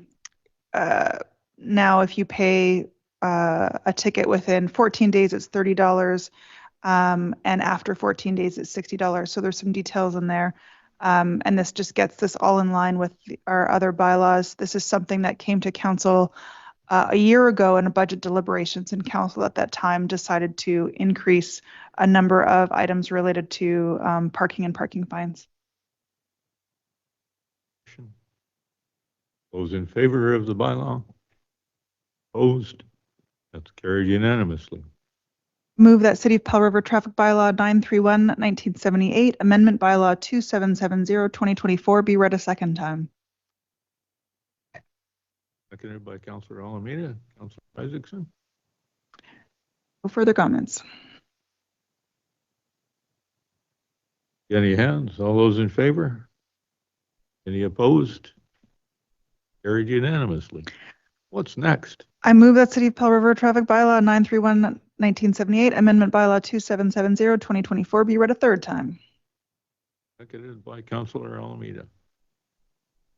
Any hands up? Favor? Any opposed?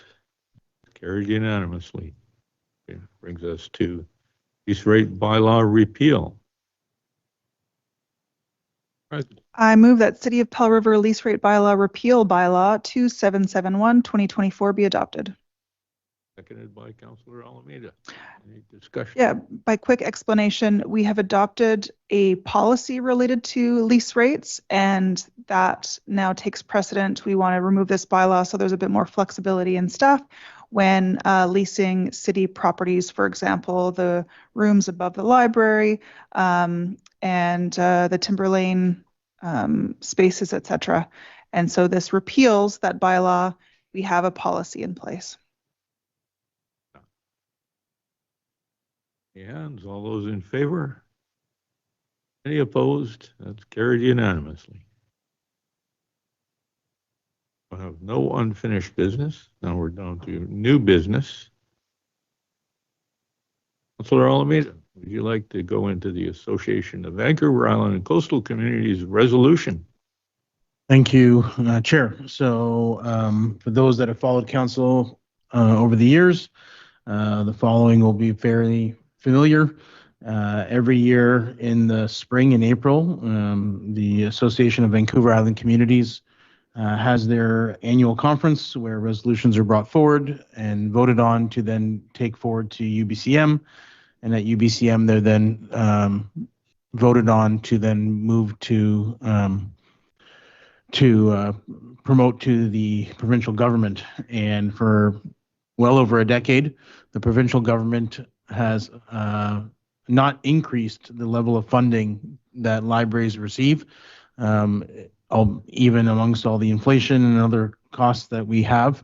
The funding has stayed static, and so the libraries are continued to be tasked with more and more responsibilities, and the cities have been left to fund them themselves. So all the cities continue to push for increased funding, and so we've done this every year since we've been on council, at least since I've been on council. So the third year we're doing through it, and we continue to push for more funding. So I will read that be it resolved that the City of Powell River call on the provincial government to recognize the evolving and challenging situation for public libraries, as well as their unique role as community spaces by establishing an advisory board per section 52.1 of the Library Act, the objectives of which will be to undertake a review of core annual provincial funding of public libraries in the Canadian context, and 2, make recommendations to the minister with respect to core sustainable funding approaches for BC's public library sector. Seconder for the motion. Or Isaacson. Any discussion? Councillor, go ahead if you want. Yeah, I mean, basically, with and I forgot to mention, this motion is for us to then present it to the AVICC for further discussion or deliberation, or it might very well be that the AVICC committee just greenlights it right away because it's quite a popular resolution every single year. Elliott. Just a question to staff to help refresh my memory around procedures for AVICC. Is this resolution different than the one we brought forward and was approved before? Because I think we can't actually put the exact same resolution forward. It will be disallowed, is my understanding.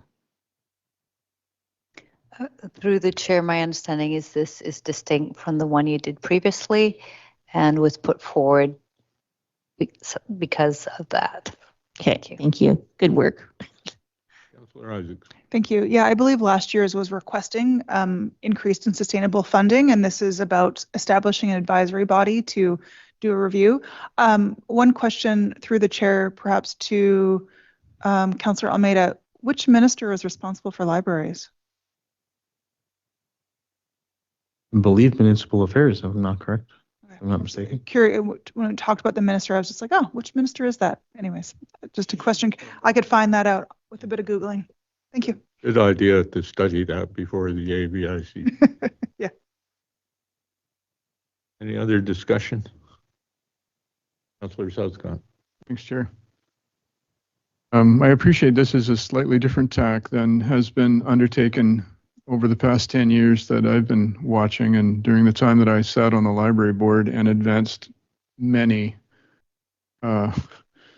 motions to go to ABICC and UBCM, which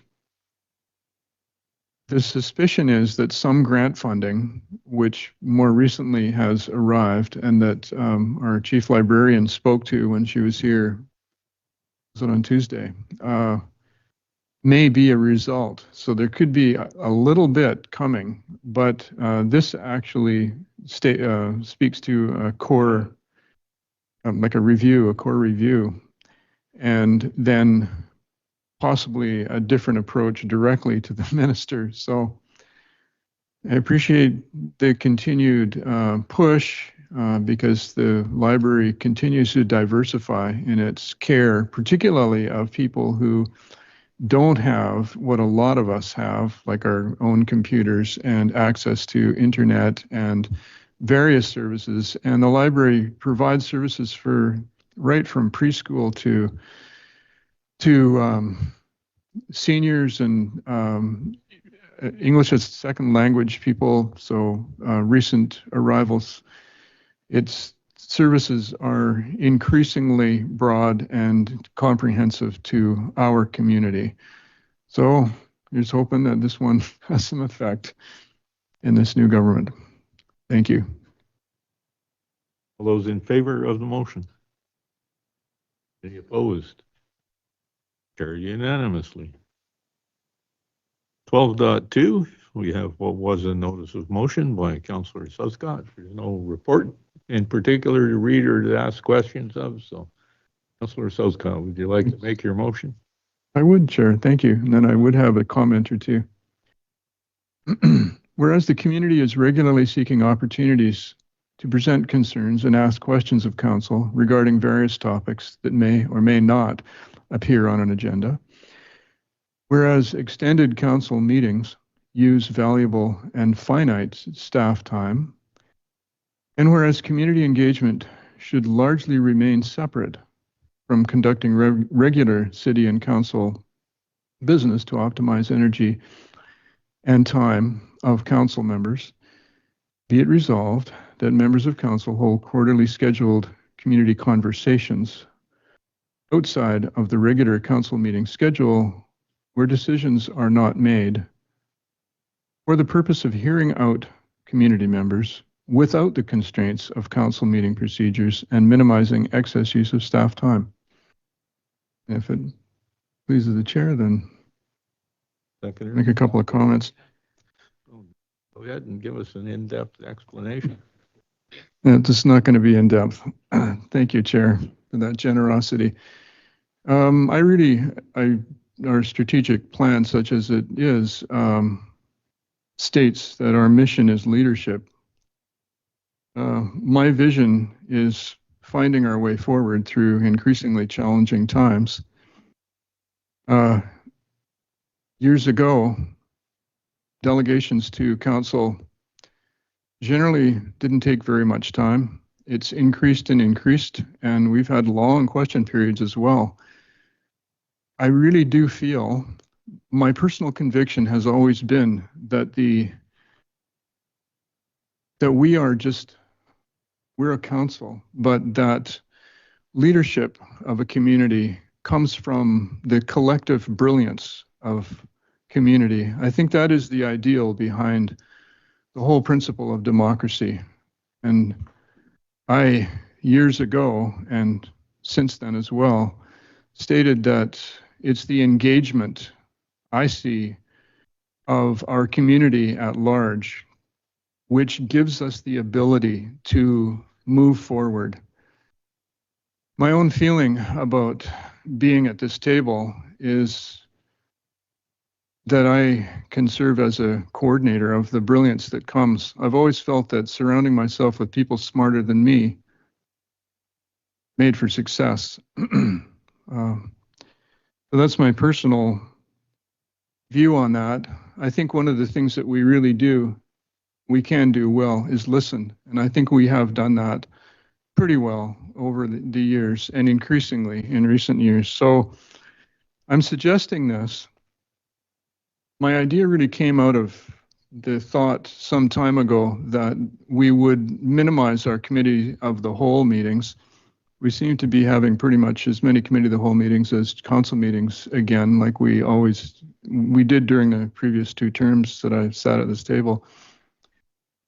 But my thought was that we could dedicate a meeting like that and maybe have one senior staff member, possibly our CAO, to advise us and allow this to be like a town hall, but more of a conversation, certainly guided by the principles of our procedure bylaw, but making it an open and generous and unrestricted time for our community to present themselves and for us to have a conversation.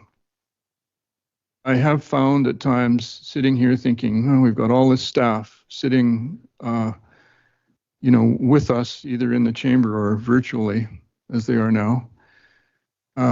And a lot of, I think, what our community wants is to have an audience with council. So that is it would kind of take a lid off, in my feeling, our idea of delegations.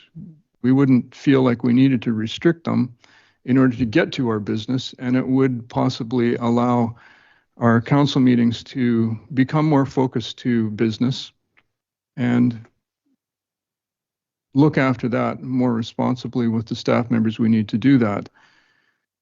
And that is my whole thought about this. I certainly think that the terms of how we do this we could discuss them, perhaps not here.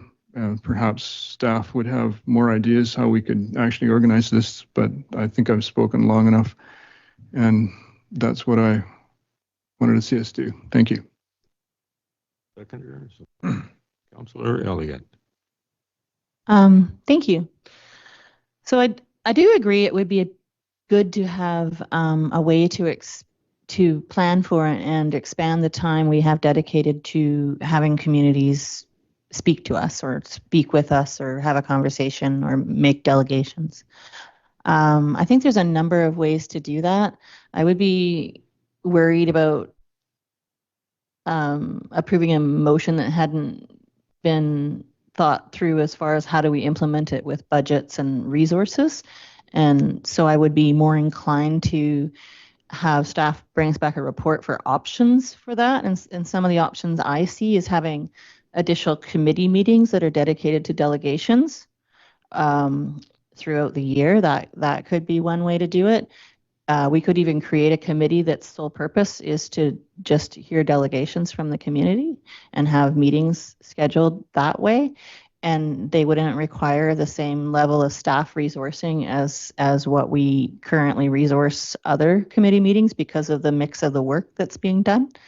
But I'm reluctant to do a motion that hasn't had a staff report to talk about options and what that would cost us, because it seems like we may have unintended consequences to a motion like that, or a motion that is not clear in how it's implemented. The other way is to just add in and not change anything else some town halls, and how do we do that? And it's that's also requires resources, I think, or unless the intention is to do a no-cost thing in which we implement them ourselves through our own, just showing up and advertising that we're going to show up and please come talk to me. Those are, how we've done them in the past to limit costs to city. But it's very informal and ad hoc and doesn't provide all of council or an audience the way people are looking for one. So my preference would be to maybe modify this motion to ask staff for a report that looks at options that could increase dedicated time to community conversations. And I'm not trying to modify it right now. I'm just putting the idea out there. And if we have some more conversation and figure that out, I think that would better represent where I would like to go. Thank you, Chair. I was originally going to ask a question of Councillor Southcott. Councillor Elliott's thoughts have changed my direction on that, and I think if we were to go in that direction, we might want to defer the current motion and then make a motion for a report and defer this to after a report potentially. I have a question for the CAO just on logistics in terms of the charter, because to my understanding, if a quorum of council is present, that is implied that they're moving business forward. So if we were to pursue, however this might be done, whether it's in Chambers or in Dwight Hall or Evergreen, wherever it may be, does that mean that either A, we have to have it posted and streamed and stuff for all of council to be there, or B, does that mean that we have to limit it to only 3 council members being there so that we're not breaching anything on the community charter? Through the chair, I'm glad that you asked the question. So in anticipation of this, we did check in with one of our legal counsel. And what I understand is if you hold it in the format like a town hall where it's a delegation, they all hear from you at the same time, then you're furthering the business of council. If you structure this idea in terms of 1 or 2 councillors max at a table, hearing from small numbers, maybe in a option where people can circulate, but you're not allowing one person to be heard as you would a formal delegation, but you're doing it more in terms of smaller conversations, then you're not breaching the charter. But you have to be very clear that you don't have all of you hearing the same message at the same time, and you're seen to be furthering the business of council, because then it's a council meeting in its format. It would need minutes, agendas, all of the rest. It wouldn't be informal conversations. So if you were to structure it in the way I described, and then if you individually heard things that you then wanted to bring to the council table and discuss together, that's okay. And so you have ways of being more accessible to your community instead of individually having to schedule coffee dates. People could know when to expect. Staff could help you with the advertising, and we could provide an administrative staff person to make sure tea, coffee, snacks, building is set up appropriately, but you would not be having the formality that goes with committee or council meetings. Thanks. Thank you, CAO. I think in light of that answer, I think I would more lean to what Councillor Elliott thought of, just a report of options. So that I'm open to the idea of hearing from the community, but I think options of how we would do it would be a better way to pass this type of motion forward. Thank you. Put myself on the list next, and I see you, Councillor Isaacson, right after me. So I think what Councillor Southcott is trying to get at is to find some way to enhance two-way communication between residents of the city and interested people and council. And there are some formalities with delegations and some formalities with the processes and procedures at council meeting to make that really hard to do. And there isn't, even with delegations, there isn't a lot of two-way communications going on.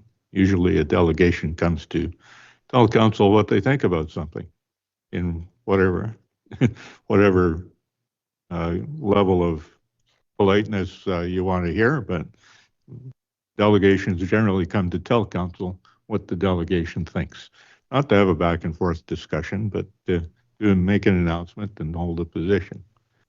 I'm not comfortable with some of the language that Councillor Southcott uses in his motion. One talks about people wanting to ask council questions. And one of my favorite hobby horses to get on is that nobody on council can answer a question like, what does council think? Or what will council do? Because council decisions are made at meetings where we all vote on it. When we make a majority decision, that's a council decision. So I'd be happier with language that said people want to ask councilors questions, because Councillor Southcott and my answer to the same question might be very different. Council Palm might have an opposite answer. We all have different answers. They're all probably pretty interesting. It would probably be great to spend an evening in a room drinking coffee and talking to various people and actually have a two-way conversation, not with the idea of at the end of the meeting having a decision and going away with a list of, well, I've got 4.5 councillors on my side. So that's where we are. But actually to try to exchange some ideas. People who can come and bring their ideas to a meeting of councillors, and councillors can come and bring their ideas and have a chance to listen to people. I think we're a little ways away from having that defined particularly. I don't know how much detail you want to go into, but I think it makes sense to try to have those two-way conversations in a forum away from council meetings. Because right now, where I sit, we're having a lot of meetings where council members show up here at 2 or 2:30 in the afternoon and don't go home till midnight. And a lot of that is interaction that could probably be better done in a two-way conversation in a different setting than a council meeting, my opinion. And there's all kinds of difficulties with arranging it. If I wanted to, I'm absolutely certain if I wanted to, I could rent the Cranberry Hall, get some tea and cookies, put them on the counter and say, if anybody wants to come and talk to Councillor Dowd at the Cranberry Hall on Saturday, you can do that. There's no rule that says I can't have a meeting and people talk to people about council business. I could do that on my own. 3 of us as a council could do that together. I'm not sure that would be really what people want as far as effectiveness, because you get less of an opportunity to talk to 3 people instead of 7.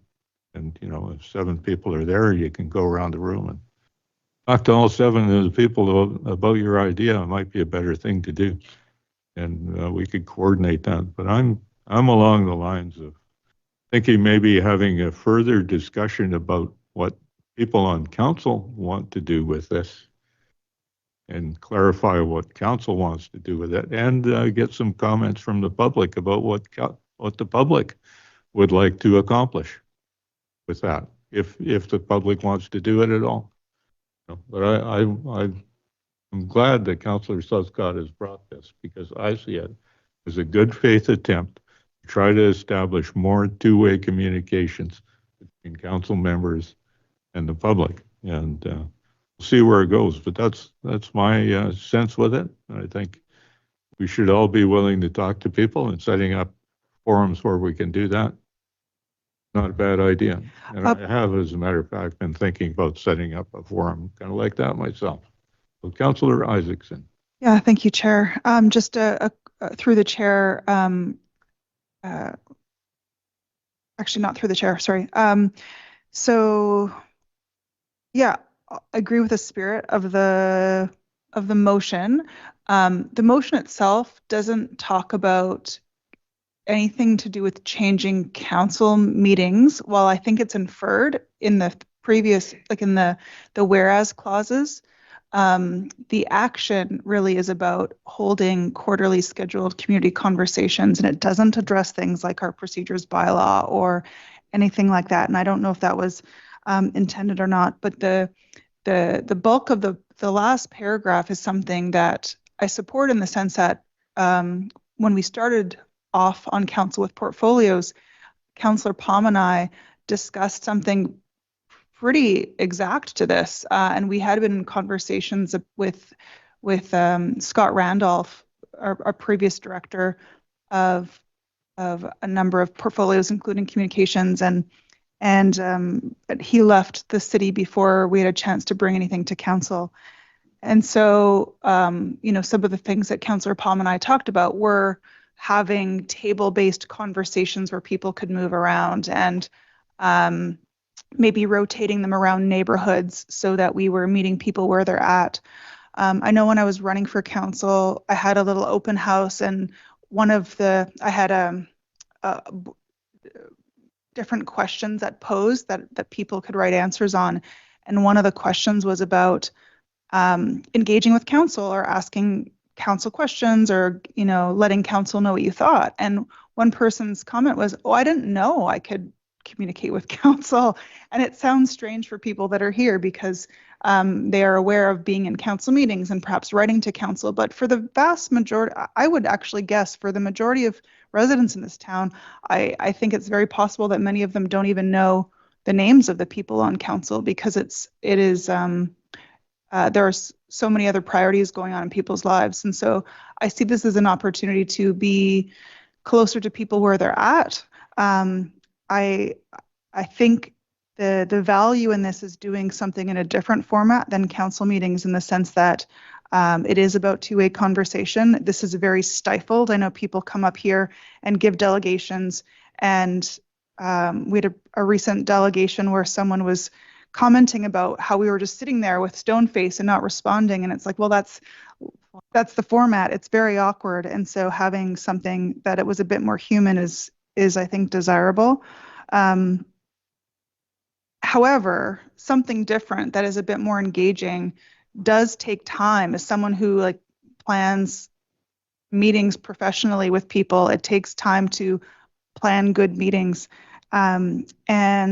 And so I am curious, from the perspective of staff, what the anticipated costs might be. There will be staff time.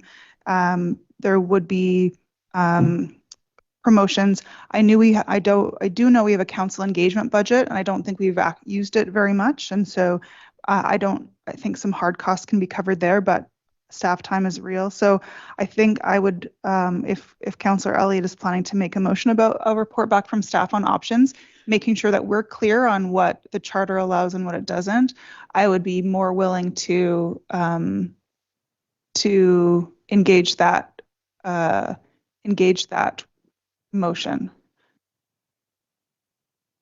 Thank you. Councillor Fong. Thank you. Very interesting discussion based from a historical perspective as to where I hit. I'm sure ex-councillor Maggie Hathaway got a few wheels turning in her brain right now. So first of all, I just want to say we all ran on a platform of transparency and reaching out to the public and dialoguing, and that through the lack of a portfolio system is very difficult to do for council members in this day and age. It's not easy. We go to the regular meetings that the citizens hold, but they're not invited to speak to us unless they're in this chamber as a delegation. So my one concern here is it surprises me that this is brought forward tonight for all of council to appear in front of the public, when the mayor, who is the spokesman for council, recently asked council if he could hold town hall meetings. And that was voted down by this council, which I voted for, because dialogue and communication is vital. Transparency is very important. Second point, we have a new council procedure bylaw being worked on, which will outline how delegations proceed in the council chamber, and people will get a chance to come in here and dialogue with us. That's going to be spelled out, and at least the citizens that come to this chamber will be able to talk in regards to how that is going to proceed. So I've heard a couple councils tonight talk about delegations, and the public, as we can see from the sign in our gallery, is concerned about how delegations work. And for those that are online, I'm just going to read what the sign says. It says, "Please do not remove delegations from our council meetings. We are your official opposition and serve as a real purpose in supporting a strong community and democracy. Delegations are alive and well in other communities, and I want to see them alive and well at this table in Powell River. So my concern with this motion is that this makes reference in the second paragraph. It states, whereas extended council meetings use up valuable and infinite staff time. And I heard a couple references to delegations. I think that that's one, that particular part of this motion refers to delegations. And I don't want to talk about delegations until we see our procedure bylaw and we have something to go on. I don't think we need a report in this regard. And if you want greater dialogue and transparency, bring the mayor's motion back and he can hold his town hall meetings as many times as he wants, and all of us can sit in the gallery. We are not quorum by attending the mayor's dialogue. That's the way we do it. And just a couple of other examples that ex-Councillor Hathaway would be familiar with. When we talked about the new liquid waste plant, or we talked about finances, we either had it set up where individual councillors could sit with citizens at individual tables, which is acceptable to the community charter, or we had an official meeting with all of us present, or a finance meeting, which we no longer hold, but we would hold our finance meeting in public to go over the budget. Those are two examples where the community charter allows you to do that. So there are a lot of avenues. We should be doing more of them. We're not. That's my concern. And I want to just say to Councillor Southcott, I want to thank you for bringing this motion forward, because it needs to be addressed. We need to be more transparent. We need to be more open, and we need to dialogue and allow delegations to proceed in this chamber. So that's the points I'm trying to make. And I can't support this motion. Anybody else? Councillor Elliott. We could either postpone or defer this motion to an indefinitely and make a different motion, or defeat it and make a different motion. For process wise, that's kind of what I'm. You can kind of do whatever you want. You could postpone this motion to some other time and ask for a report, or you could vote it down. Council can do what they want to do. It's Councillor Southcott's motion, so I was hoping he might decide what he wanted to do with this one. Southcott. Thank you, Chair. I would definitely support Councillor Elliott's idea of making a motion to send this to staff or report back, and I don't feel it's urgent at all.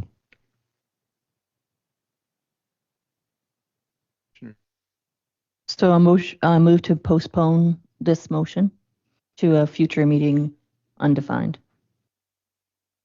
Want a report from staff at that future meeting?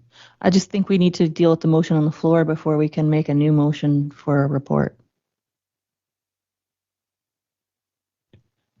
You can do, as I said before, you can make the motions you want to make. So you can go over your motion again and then get it written down. We can see what you want to do. Okay.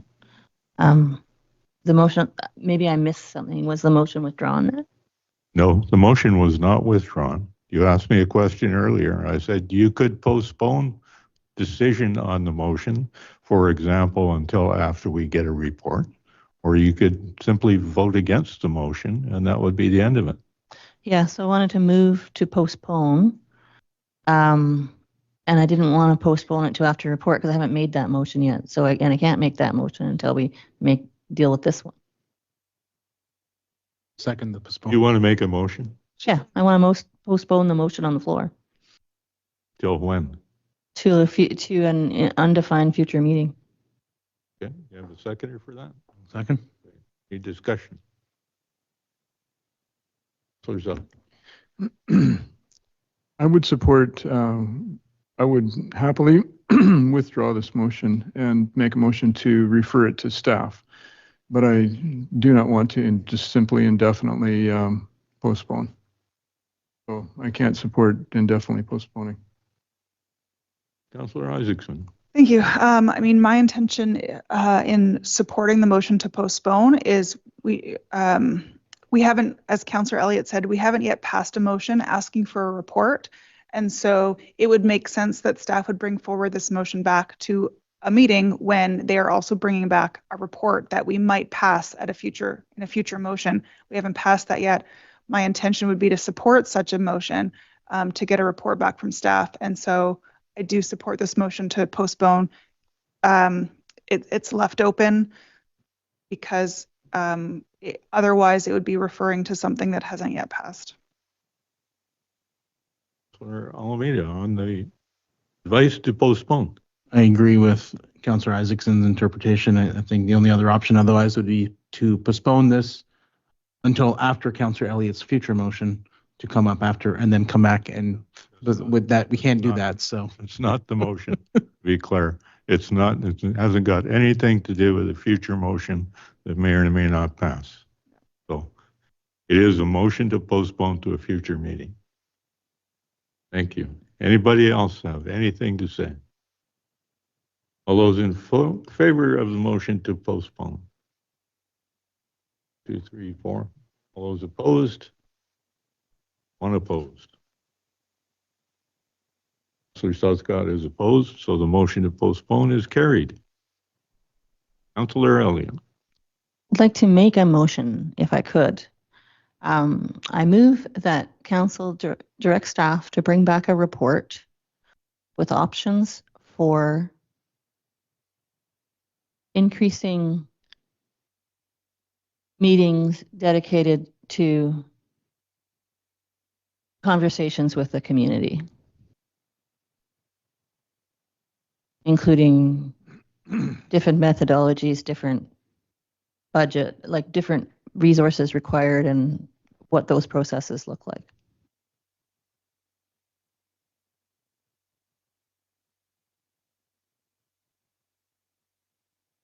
You want the move?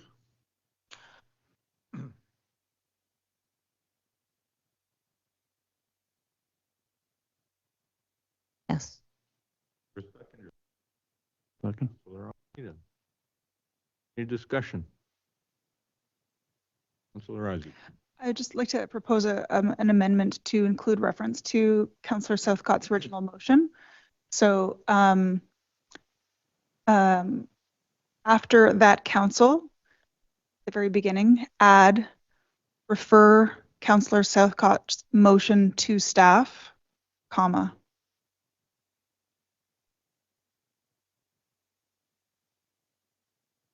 Then and direct staff to bring back a report. Is there a seconder for that amendment? Sure. Okay. Any hands up? All those in favor of the amendment? Any? Or before I vote, Councillor? just one comment. I would like to make one further recommendation. If Right now, we're talking to the amendment that says, I would like to make one further amendment. okay, amendment to the amendment. Amendment to the amendment is to refer Councillors Southcott's motion to staff, but to eliminate the second paragraph, whereas extend council meetings using up valuable and infinite staff time. And would like that eliminated.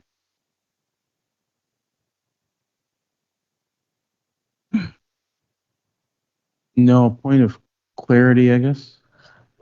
Right now, the motion is seconded. Don't see any seconder right now. Through the chair, if I might, Councillor Palm, that second piece was referencing the other motion.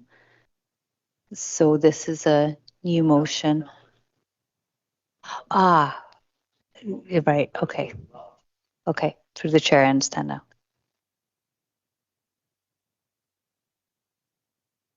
I'm just trying to get a debate about one particular thing at a time, rather than changing everything we're trying to do. We're going to go to amendments, to amendments, to amendments. It does get complicated. We have to try to stick to the concept about what we're talking about. So Councillor Palm, do you see on the screen the amendment you want to make? Yes, I like that. Is there a seconder to that amendment? Second for debate. Okay, what, you have some debate? Well, more of a, I guess, a clarification if I ask of the CAO. The three initial paragraphs in Councillor Southcott's original notice are more just personal feelings and reasonings, and the actual motion is the be it resolved. Is that correct? So I'm just curious if the Councillor Palm's intent is even needed because it's the be it resolved is the heart of the motion. Through the chair, that's correct. The actual motion is the third be it resolved that council members hold quarterly meetings. So it's just that piece, the Councillor Palm. The other, the whereas isn't part of the actual motion. Thank you. I see lots of hands going up. Just to clarify what we're talking about. Okay. Councillor Palm's amendment to the amendment is to remove a whereas clause. The whereases don't constitute part of the decision in a motion. The therefore be it resolved is the only decision that's made. The whereas clauses are just discussion about what the mover of the motion is thinking. So Councillor Palm's motion was made, it was seconded, and we're discussing it. So my point of view on that motion is it's totally unnecessary because the whereas clauses are not part of the decision on a motion. That's my opinion. That's why I'll be voting against the amendment. Councillor Elliott and then Councillor Palm. Thank you. So I understand Councillor Palm's amendment to be that the wording in that particular clause, he disagrees with it and doesn't make him feel good about the motion. My question through the chair to Councillor Palm is, if we pass to remove that second paragraph, are you largely in favor of the motion after that? Yes, and I'll explain why when I have an opportunity. Okay, so I equally don't believe that those, I think we're referring the entire motion in this package as part of reporting back, and I'm okay with that particular wording being removed as part of our forwarding. I don't think it changes the intent of the motion at all. If it makes Councillor Palm more comfortable with the motion, I'm okay with supporting that. Councillor Palm. That's just to clarify, I am in favor of moving the three items forward without that clause for this particular reason. That is, in my estimation, this item is to engage the community to a greater extent. And there's no need to bring what happens in this chamber into the discussion because we're talking about increasing engagement with the public outside of this chamber. So I don't see any need for that small paragraph, which the public has trouble with because they, in their mind, think it refers to how delegations are going to be conducted. Councillor Southcott on the amendment to the amendment. Thank you, Chair. Maybe just to clarifying my intention might help. My intention was to allow us to do engagement without having our, and we have 7 staff members, senior staff members in attendance in our meeting right now. And that's the case during all delegations and question periods as well, where we do have dialogue. My intention was to have a minimal number, like maybe 1 senior staff member. Of course, my original intention was to maybe have a form of a committee of the whole. I think that's enough as far as explanation, but my intention was to free us of responsibility for having that many staff members while we're doing engagement, so they can be busy doing their other work, hopefully during that equivalent time. but also give opportunity for us to do the engagement that we do during delegations and question periods. So that was my intention. I just felt that the discussion was kind of getting off in another direction. Thank you. I haven't seen. You want to speak some more on the amendment? I want to just clarify the previous comments.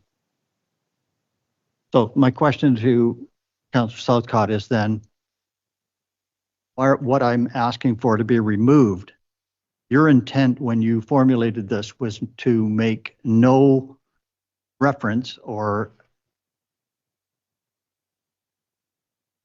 in regard to delegations in this chamber. Is that correct? No.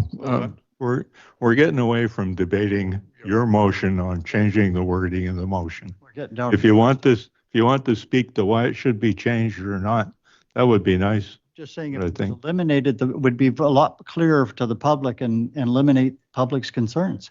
Well, then all you need to do is vote for your amendment. All those in favor of the amendment to the amendment? Yeah, okay, in a show of hands. You're not in favor of your own amendment, Councillor Palm? That's 1, 2, 3, 4. Opposed? 2. The amendment to the amendment carries. And now we're going to vote on the original amendment as amended. All those in favor? That's carried unanimously. And now the main motion is amended twice. All those in favor? That's unanimous. Good work, folks. We've done it.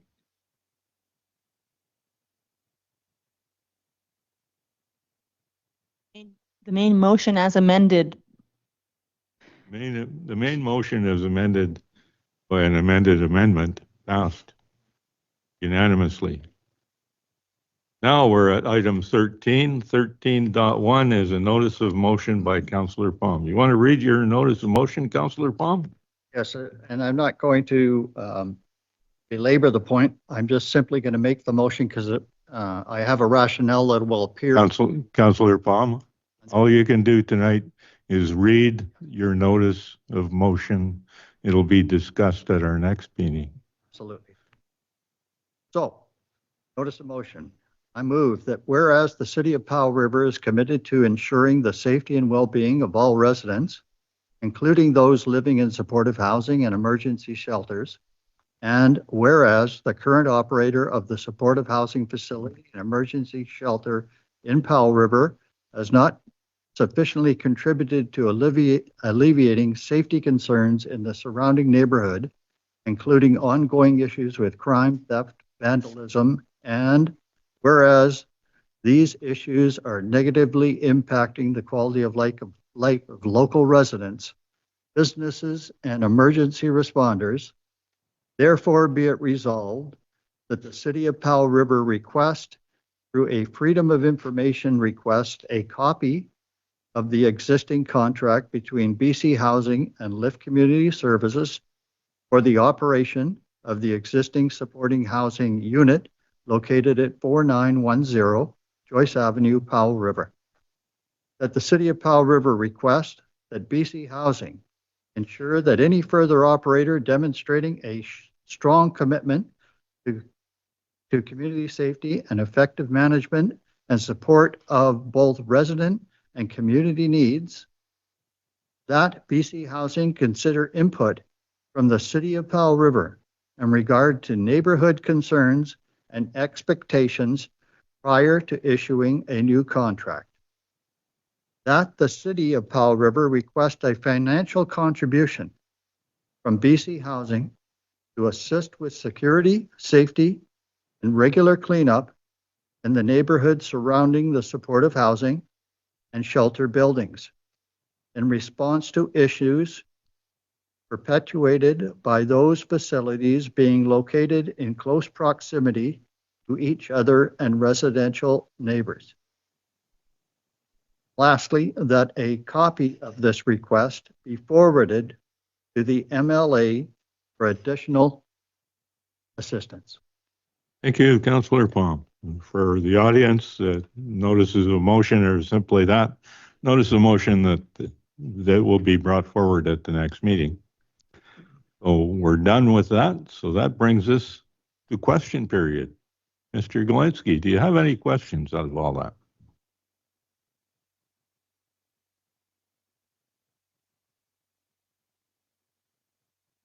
I thank the acting mayor for the possibility of posing a question. My first was with regard to 12.2, the amended motion. I'm hoping staff can provide me a copy of that so that I can follow it a little bit more closely. I think it got lost in transcription. Also, with regard to 12.2, it's not clear to me with the original motion whether or not the intention was to eradicate delegations from meetings or whether there was another intention, Chair. I'm wondering if I can get a response to that. I don't think there was any intention to eradicate delegations, but the intention was Councillor Southcott, so I'll let him answer the question. Thank you, Chair. My intention was to expand opportunity for the community, not decrease it. I thank the councillor for the response. Thank you for the opportunity to pose questions, Chair. Councillor Elliott, do you have information about Councillor Southcott's intentions? My interpretation of the intention was that when we expanded the opportunity for delegations or speaking to council, we did not want to expand the participation of staff as it would be a cost factor. And so that was my interpretation of what he was attempting to do.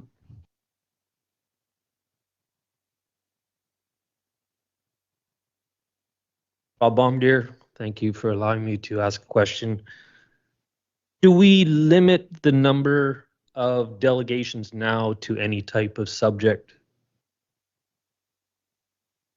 EAL? Through the chair, no, we don't, although I would say it is typical that council, whoever's chairing, has the ability to manage the room, and typically, in my experience across BC, delegations make comments related to what's on the agenda. Specifically, there are people who request to be delegations. So if we had 10 people write in to be a delegate to one thing that was on the agenda, those 10 people could be selected all to be delegates in that one meeting. Through the chair currently, yes. Okay. My second question is, I understand where Councillor Southcott was going with this to a certain point, but you had the opportunity when Mayor Wasnell brought this forward to have community engagement and the community that what he wanted to host, yet a good portion of you voted against it. Why not just bring that back and allow him to host the meetings that he wanted to host? Elliott. So I'll speak to why I originally, I was trying to support that motion at the time. I had a conversation with the mayor and asked questions. The mechanisms he wanted to use was to take money that was dedicated to his travel for UBCM and representing our city at very important things and redirect it. And so, like this motion, it was coming in without proper vetting around what tools to use, what mechanisms, how it might fit into our processes and budgets.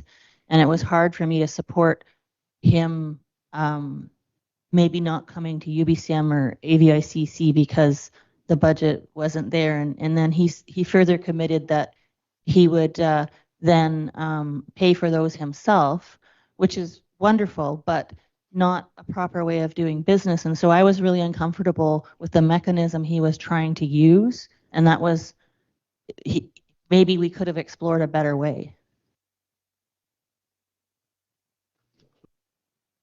Thank you. I also supported the mayor's intention. I did attend his Meet the Mayor meeting the first time he did it. I think he did it a second time as well. I appreciated what happened there. Part of my intention was to do the same thing with all of us. I certainly had no intention to exclude him. And like Councillor Elliott, it was a matter of finance, not the principle of what he was putting forward that I didn't agree with. And I'm really sorry that he didn't pursue that, because it's very sad to me that and I think the general opinion is that we didn't support him wanting to do that. But I don't think that's the case at all. I really think that all of us want to see all of us in greater engagement with the community. I'm sorry he's not here right now. I'm sorry he hasn't been here, but I'm hoping that he's looking after his health. But I just wanted to make that point to clarify what I think is a misconception in our community.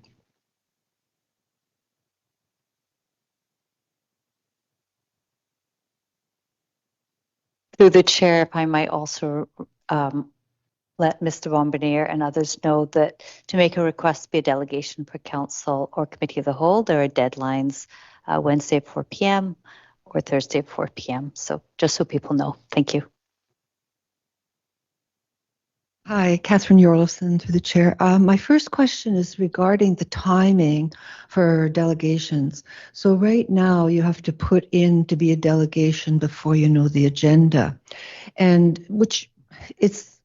sometimes that's fine, right? It's not an issue. But when there's a critical issue before the council, it is a problem if you're trying to be relevant to what it is that you've come to do. Is it not possible for there to be a preliminary agenda which gives us some idea? Yes, it could change, we know that, but that would come out even a day before the delegation had to submit, or 2 days before, so that we're coming when it's relevant. I personally have no desire to do delegation on a day that it doesn't make a lot of sense. So I don't know if that's possible to think about that scheduling and maybe make these more relevant. See everybody's hands. I'll just answer from my point of view. Okay. I've done everything I can over the last 2 years to request the staff to have agendas available as early as possible. Staff works very, very hard until late at night on Friday nights to try to get those agendas out. I think asking to get it done anytime quick, probably impossible. I wasn't as it goes right now. You still get an agenda on the Friday before a meeting. Tuesday or a Thursday meeting. You still have changes that come into the agenda that have to be dealt with. But that's my point of view on that.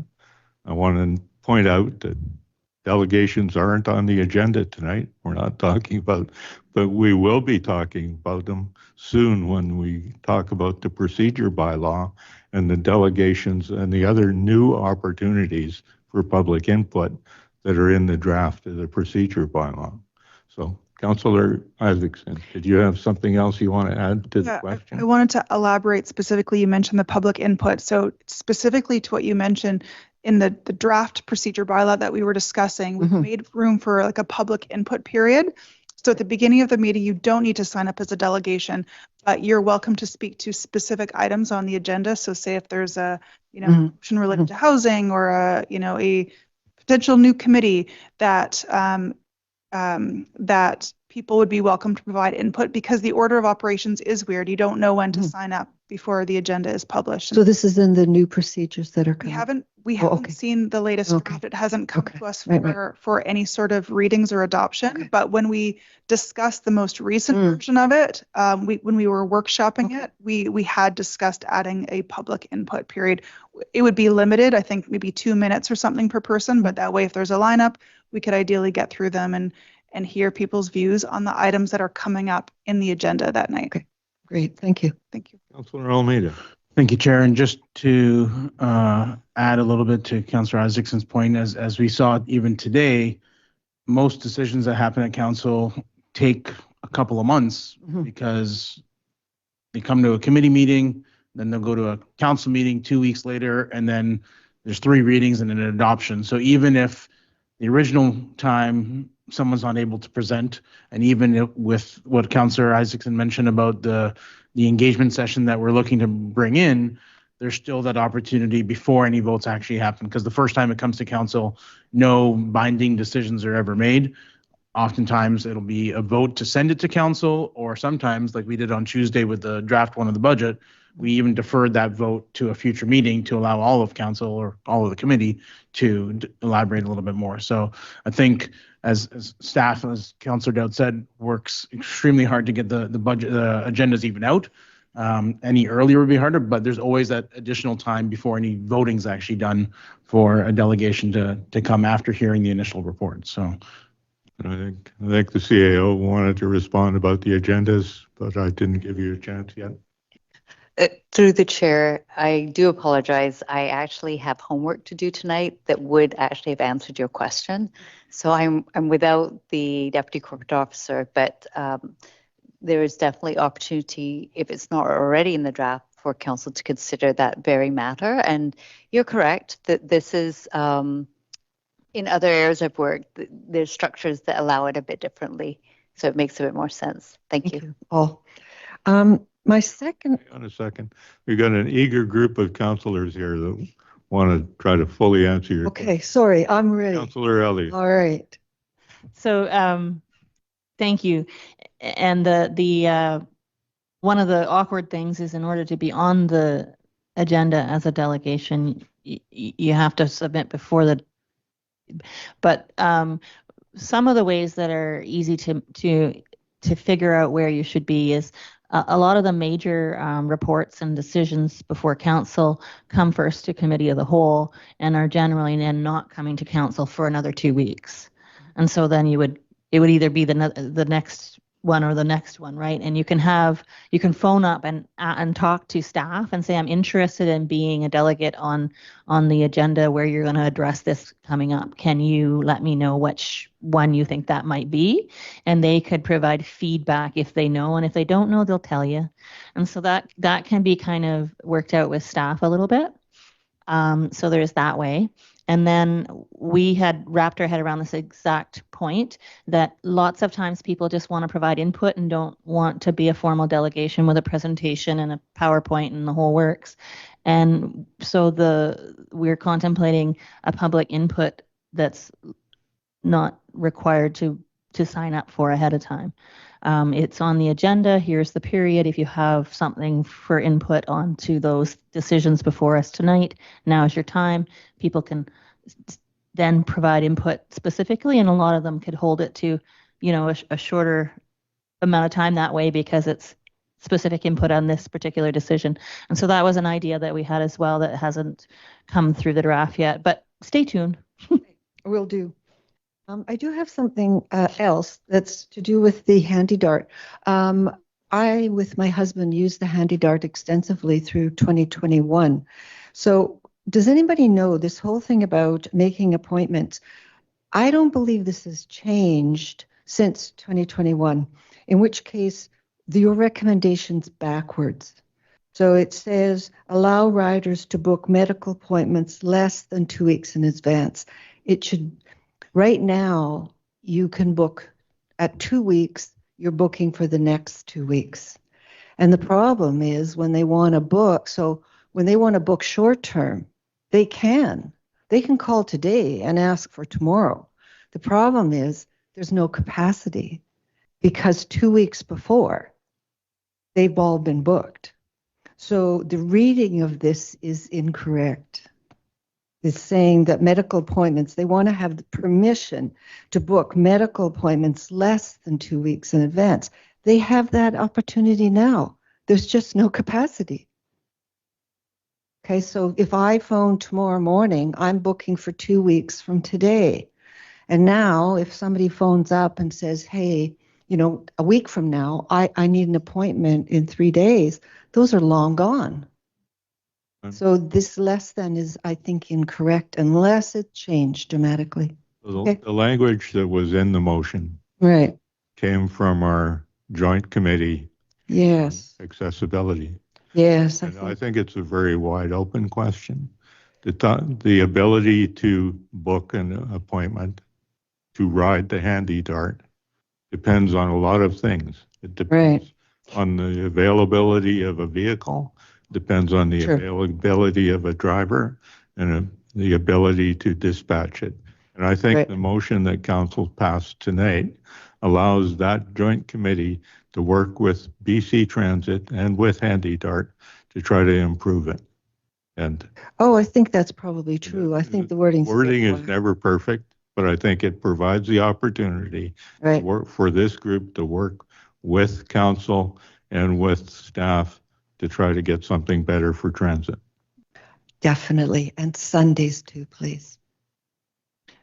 Councilor Isaac. Yeah, just speaking directly to your point, the beginning of that motion is about reviewing capacity to make those things possible. So it speaks directly to your concern about there isn't the capacity to allow that booking to happen. So it could be a bit of semantics, but I think the spirit in which you think is the issue is, I think is also the spirit related to the spirit of the committee's recommendation. Thanks.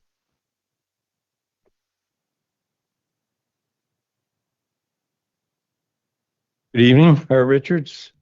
12.2 in Councillor Southcott's preamble, it sounded very much to me like he wanted to try and eliminate COTW meetings, or as many as possible, by having these extra meetings or quarterly meetings.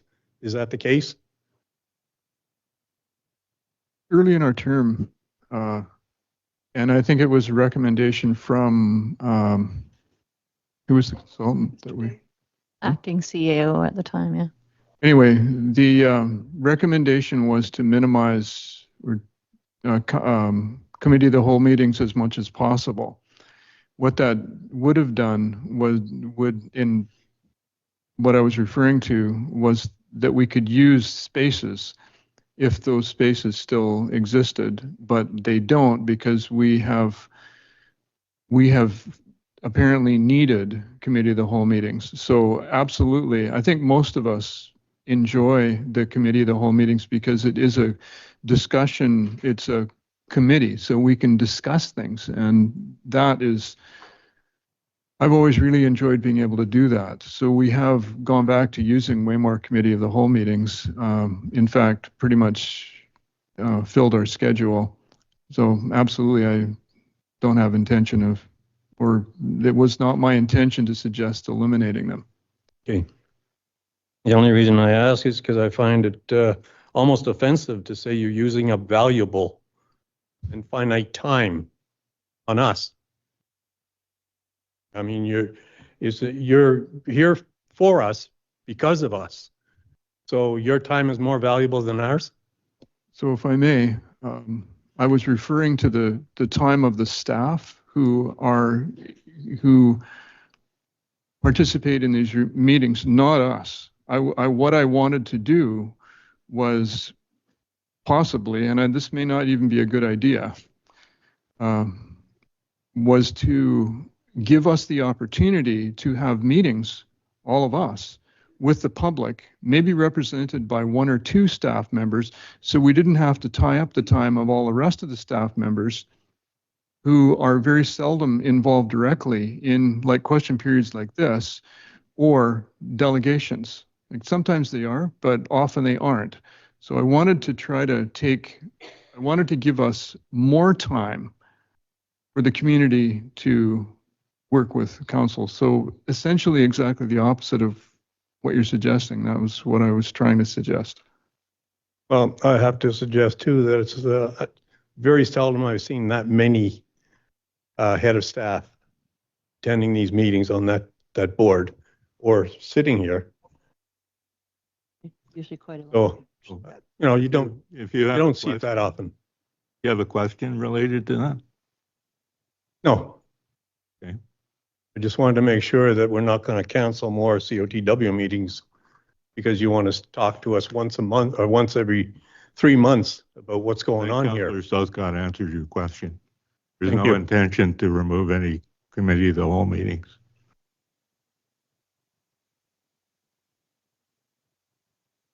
Good evening, Sherry Burton. Thank you for the opportunity to ask questions.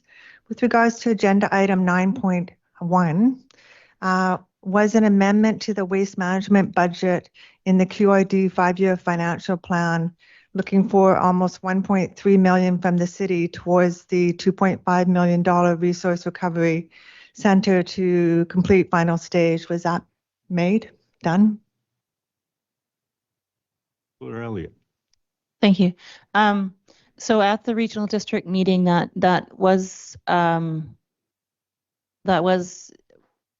just trying to remember if that was recommended at finance or to come forward, or if it was actually, I think it was part of the decisions, right?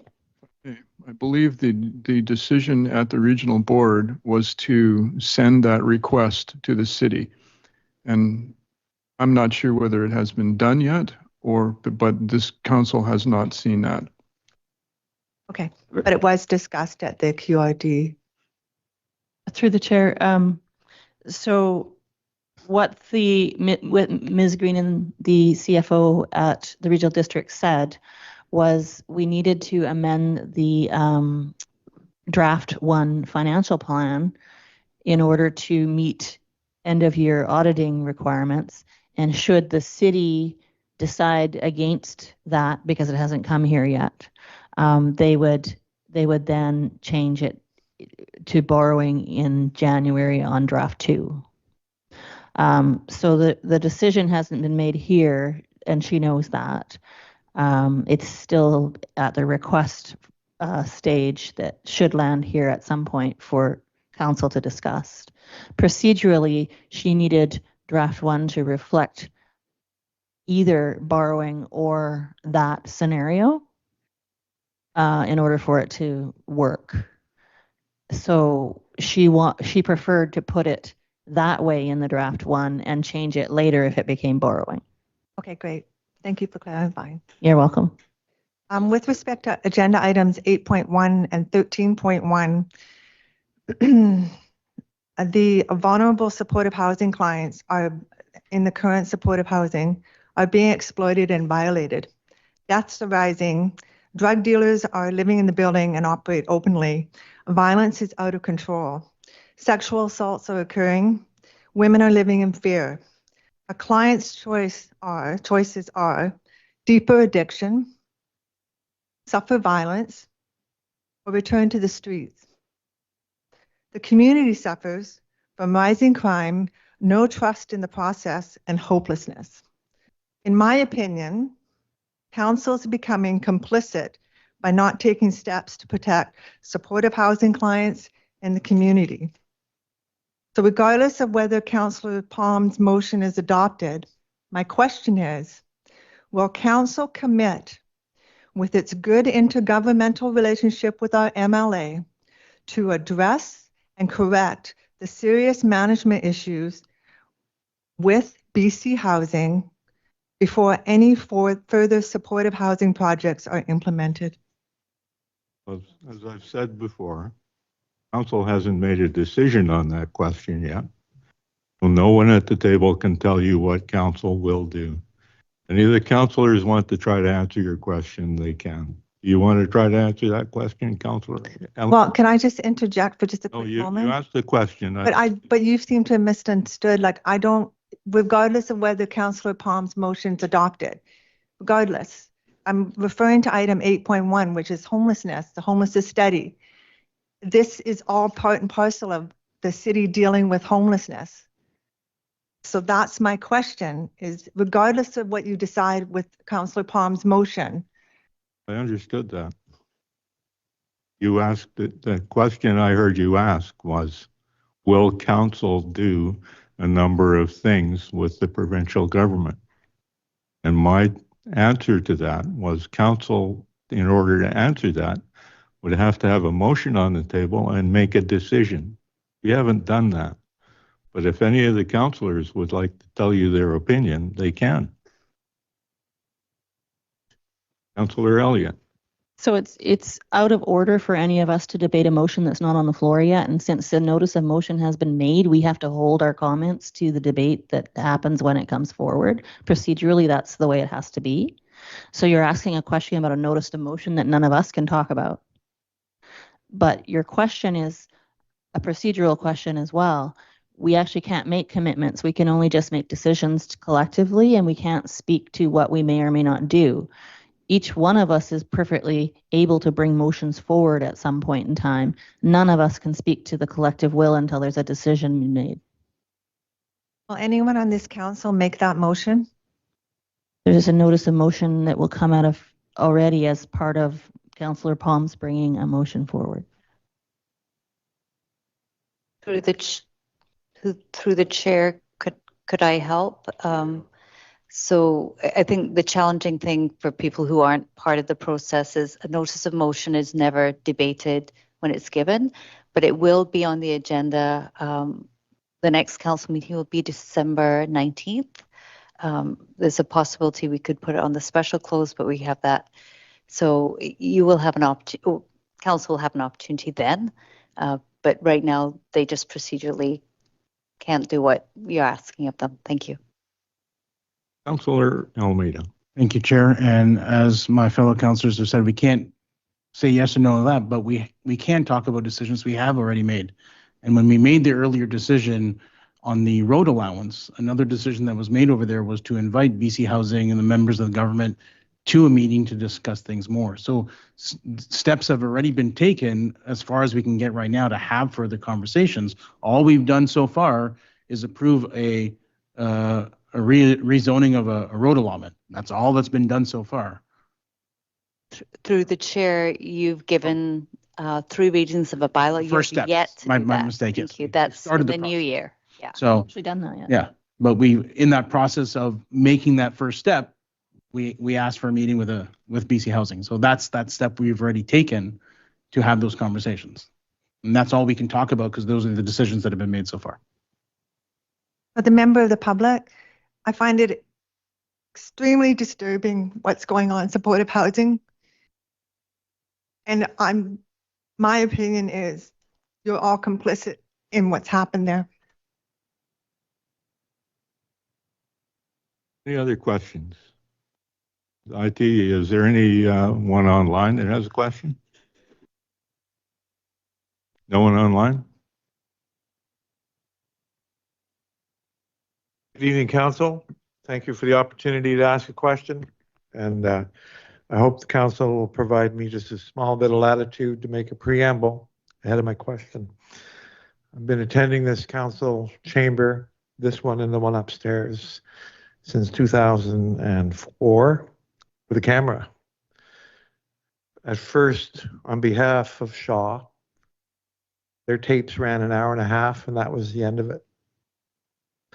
Very rarely did a meeting go over the hour and a half. It's very rare. But then when I was contracted by the city to record the meetings, post them online, and put an indexing on the meeting times, something very interesting showed to me. And that was finance meetings took a tremendous amount of time, 3 or 4 times a year, usually about now till March, just 3 or 4 meetings. The thing that took up the most amount of time, valuable, wanted to say, community engagement, city council business to optimize energy and time of members of council. That's paragraph 3 of 12.2.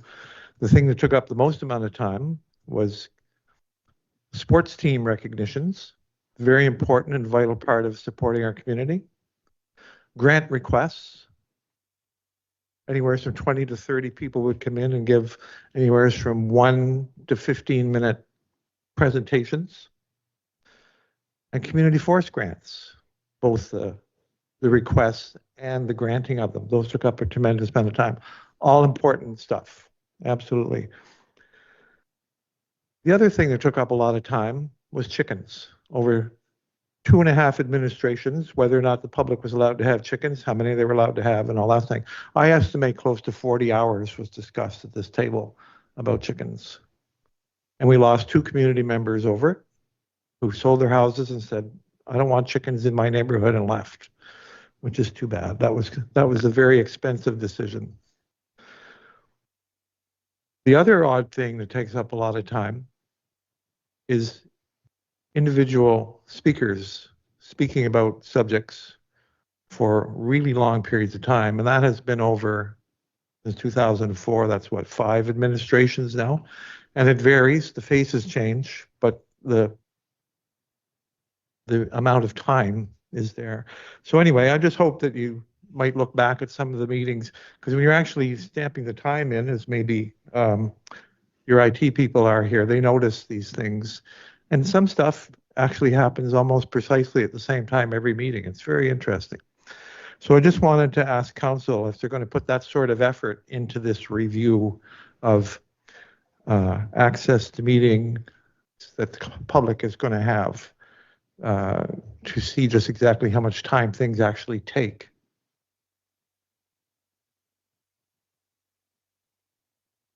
Got a question? Yes, sir. If you're going to, in your review, are you going to look and see how much time things actually take? Because they're time stamped. Well, what I'm doing tonight is I came here at 7 o'clock and I'm going to know the meeting's over when I go Indeed. home. I'm not anticipating that it'll be over at 6:30 or 8:30 or 12. I'm just listening to all the people that come and have things to say. And we've asked for a report from staff about the details on having a community consultation. And I think they will come back to us with details. And we'll try to find the best way to do it. For me, it won't be trying to figure out who's using the proportion of the time. It'll be a question of what's going to create effective two-way communication between councillors and the public. Anybody else has a different opinion, they can share it. Councillor Elliott. Thank you, Chair. Mr. Whitaker, that question wasn't part of the motion we made because you heard us. So that specific detail hasn't been asked of staff, isn't part of the motion that was made and passed at this time. But your question has been heard and people know you're interested in that. From my perspective, it wasn't about the time we're using to address delegations. It was about trying to provide more time for delegation style communications that wasn't also going to increase our staff budget because it was felt it was probably not needed to be staffed as highly as the other meetings that we're having. And so the intention from my perspective was to find a way to expand the amount of time that we give for people to speak to us as delegations without expanding the budget for the staff time to be there when it happens. And so I don't know that question is relevant to that effort, but that's just my point of view. Okay, well, I would like to thank Councillor Palm for pointing out that none of that language exists in any of that 12.2 at all, especially by the removal of paragraph 3, I believe it was, or paragraph 2, or whichever paragraph he had removed, because now I forget, paragraph 2. And paragraph 3 specifically says energy and time of members of council. And as one of the questioners has already said here, you are here because you're our representatives. You're not our leaders. We really got to get rid of that language. You are representatives of this city. And I beg you, I ask you to please go into your souls and see if you're actually a leader or a representative, and try to be more representative rather than giving us things we don't want. Thank you. Anyone else?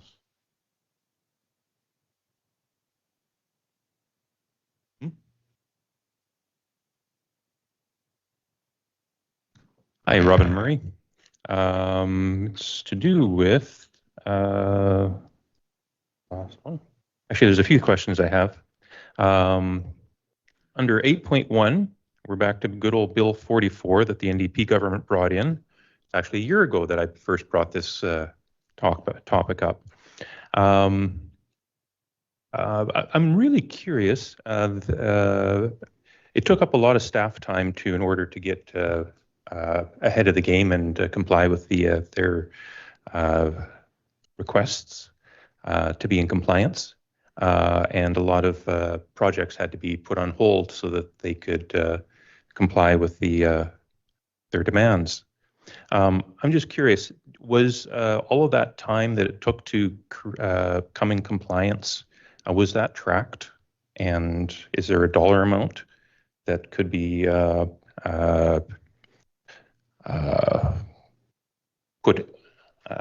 accounted for? To the offloading effort? Yeah. Through the chair, if I could ask for some assistance from Director Gao. I certainly know my time in reviewing reports, but that the extended time is in the creation. So Mr. Gao, can you assist? And it's one of those things I don't know that we've tracked it quite that way, Mr. Murray. Through the chair to the speaker, I think I'll first point out that the city was compensated for bringing ourselves into compliance with these Bill 44 and to the tune of $213,000. And that money was delivered to all municipalities for, in different dollar values based on the size of the community. And so communities could find a way to hire consultants and other things to bring themselves into conformance. And so I do want to point that out because I think it's probably key. And in doing it in-house, we actually were able to put that money aside for use for our official community plan process. So in terms of tracking it, no, we had a number of people working on it, and it was just a matter of getting it done. We had to get it done. I can say that, yes, there were some projects that were delayed, but by and large, we still managed to get the vast majority of our projects moving along. So satisfied with that. Thank you. That's nice to know that the provincial government compensated us, but the one thing that everybody always seems to forget is provincial government is government, and it's all public money. But I'm glad my tax dollars are being put to use. But I know you guys did a great job. Thank you. The other thing is with regards to Councillor 12.2, Councillor Southcott's motion there. And I heard Councillor Doubt talk about coffee and cookies and meetings, and I think that's a great idea. Cookies here would be great. For doing town hall meetings, how many councillors can be invited to be at a meeting? Through the chair, it really depends how, I mean, they can all be invited. It depends how it's structured, but typically if council resources are being spent, all of council are typically part of. So does that help? Through the chair, if a community group such as the ratepayers wanted to put on a number of town halls, which we've talked about, could we invite all 7 of you, or could we only invite 3 of you to be to sit on the tables and answer questions? So may I, through the chair? Go ahead. Okay. So, thank you. So if it's council's town hall, we have to make sure we follow through the chart and so forth. The challenge is, and we would do agendas and so forth, if it's a format where they're all listening to one speaker. And in the case where they're invited to come to any group, if you're, I guess, approaching it in this kind of format, we're expecting them to debate amongst themselves versus sit in the audience and listen, then they would be challenged to show up where there's quorum, right? So if you're asking them to basically be like this, but in a different room with the Rotary, or whoever the group is, and then you're engaging with them in this manner. And I can also double check that with the corporate officer when they come back, the deputy corporate officer, and maybe council has anything else to add, but that would be my guidance to council at this point, but I can check into it further. Thanks. Councillor Elliott. So it's not that we can't be in the same place at the same time in a quorum. It is that we aren't permitted to speak about city business or further any city business when there's a quorum outside of a meeting. So if we attended the Westview ratepayers, we could definitely listen, allowing us to speak in a when it's not a proper publicly convened meeting wouldn't be appropriate, and we'd have to decline. For all the media, you'd like to try to. I was trying to avoid talking, but Good for you for stepping up. yeah. I just wanted to provide an example, I guess, in a recent event going back to last year when this planning department was doing engagement on the Maple Sycamore project. We had a large crowd at Dwight Hall. I don't remember how many councillors were there, but there might have been a meeting where there were 4 in attendance, but similar to what the CAO referenced, none of them none of us were sitting at the same table at the same time. It was all individual conversations and engagement, which I think was the heart of Councillor Southcott's original motion. Maybe some of the wording got misinterpreted, but I think the heart of it was having those opportunities to have those one-on-one or one-to-many conversations, but not in this format where it's not really engaging or back and forth or even natural. This is not the way you and I would normally have a conversation if we bump into each other in the street. So I think the idea was to have it more as a natural two-way conversation that you would have at an open engagement. And then all 7 of us can be in the room as long as we're not in the same conversation. Or 4 of us in the same conversation. All this has got me all fired up, and I'm going to try to answer you with my point of view too. Okay. Now you can have 7 councillors or 5 councillors together anytime you want. Yeah. But the community charter says if you have more than 3, if you have a quorum of council and you do anything that moves forward business that it is in front of council, then you're violating the community charter. You can be removed from office. So that's the definition I know about. I don't know about a definition that says it's okay if you sit at different tables. It's probably easier to avoid moving a decision forward if 7 people are all sitting at different tables. But you know, the danger is, the risk is that someone will say, I don't like the decision council made, and I'm alleging that they made it because there are all 7 of them in a room talking with the Westview ratepayers. I don't like the decision, and I think it shouldn't have been done in that way because there's no minutes or anything like that. That's the risk that you undertake. So, you know, what I think everybody at the front of this table, as Councillor, or this room, as Councillor Palmer said, wants to have more two-way communication. How to do it effectively is the challenging part. And I think all of us would like to be in the same room talking to a group of people. And to me, the key is not making a decision at that. You know, you don't have to make a decision. You don't have to win an argument. You can just talk to people and exchange ideas. You don't make a decision, you're probably safe no matter how many councillors are in the room. That's my 2 bits worth. Anybody else? No?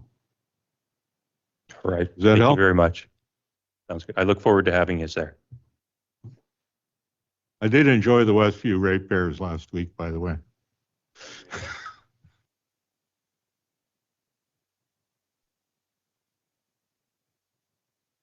Our Cassett from Paul River. Councillor Rob Southcott, there you are. In your, there was one thing I wanted to say before that. Mr. Whitaker was right with the chickens, but the one that took the most time was the bike lane in front of Mitchell Brothers. There was months went into that one. You know more about that than me. You were sitting in the chair at the time. The bike lane argument? The bike lane up at Mitchell, you don't even remember it. Oh, the Mitchell brothers. Mitchell Brother bike lane? Oh, that was very early in my term. The first month I was elected. Yeah. Worked really hard to get Maybe that at the in time there. you weren't sitting up chair. They worked hard to get it in, but they took a long time to get it out. Anyways, when I read this, Rob, my first thought was you're trying to cut down delegations. Okay. Now you said you haven't. I hope you're right and honest with that, because it would be a sad day for the people of Powell River if delegations got cut from the council. I'm going to stop you there because I assume that everybody at this table is honest. I'm not going to have you stand there and accuse Councillor Southcott of being dishonest. So I never going to ask you. I never accused. I'm sorry if you took that as you hope dishonest. It was being honest. The alternative is he's not. So I think that's offensive. Did I don't think you should be accuse you of being dishonest? I'm sorry if I did, Rob. That's not what I meant. I said that's what I thought that you were, because that would be a sad day for Paul River. You know, I remember before you were on council, you sitting in them chairs. And the reason I'm saying it is because this hasn't been a good council for you guys with the politics going on in the town. And before you got on council, there was a term of that when you were sitting in them chairs. And so, you know what it's like from both sides. Most of you probably do. Now I've lost train of thought where it was going. But yeah, as far as time goes with delegates, I don't believe there should be a limit on delegates, even in the new one coming. Because if you look into Vancouver, they have hundreds of delegates where they got to take meetings on for 2 days, 3 days, go back and forth. That's the job of it. They've said Richmond the same way when they have it.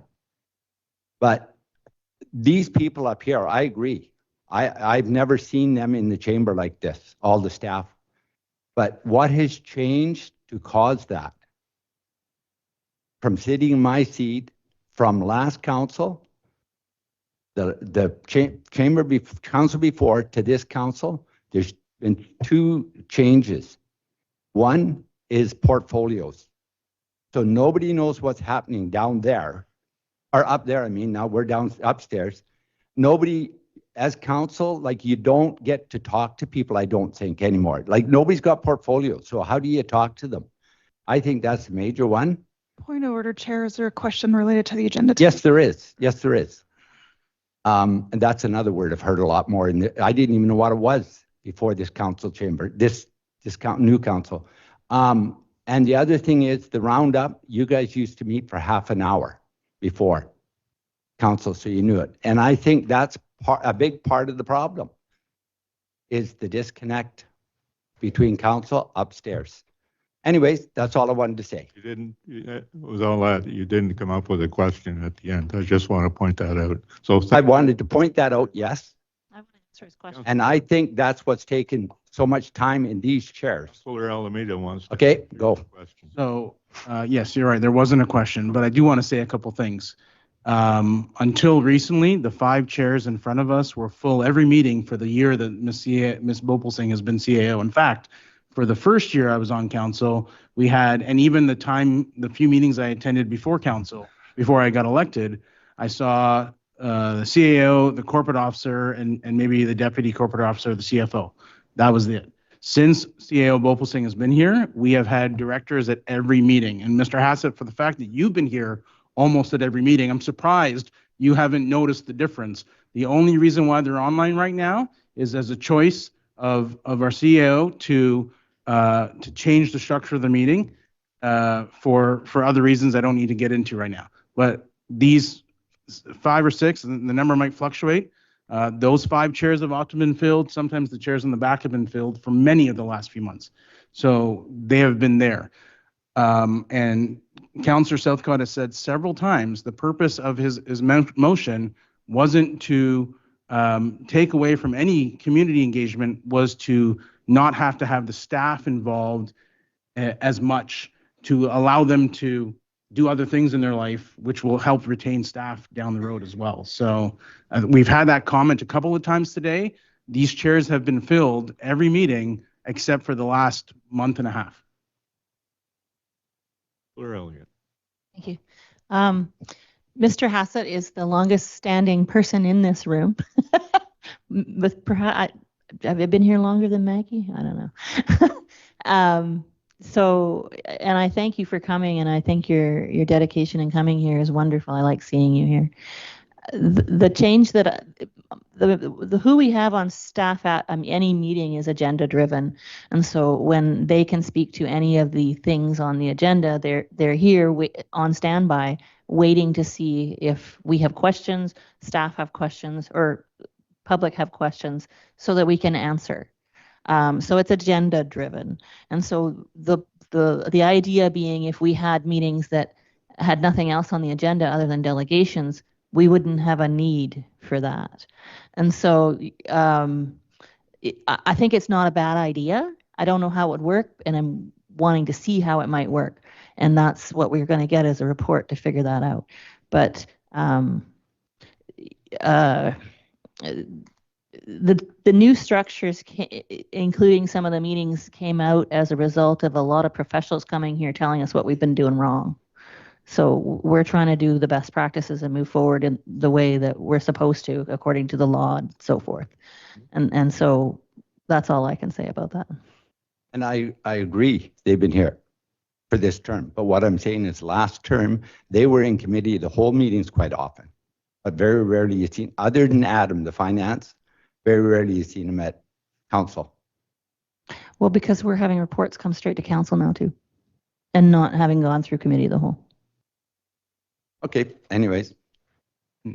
Thank you. There's one part I forgot. The half-hour meeting you referenced before was actually out of order.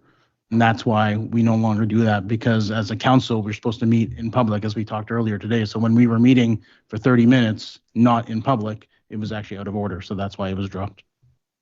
Okay, thank you. Have a good evening. Anyone else? Any other people jumping up to have questions? Councillor Isaacson, do you have a motion? I'm eager, yeah. I move that following adjournment of this regular meeting, council move into a closed meeting to discuss matters covered by the community charter under sections 90 part 1, C, labor relations or other employee relations, E, the acquisition, disposition or expropriation of lands or improvement if the council considers that disclosure could reasonably be expected to harm the interest of the municipality, and K, negotiations and related discussions respecting the proposed provision of a municipal service that are at the preliminary stages and that, in the view of the council, could reasonably be expected to harm the interest of the municipality if they were held in public. Seconded by Councillor Alameda. Any discussion? All those in favor of the motion, excuse me. Any opposed? That's carried unanimously. We'll enter a closed meeting after a short break to say goodbye to the press and the public.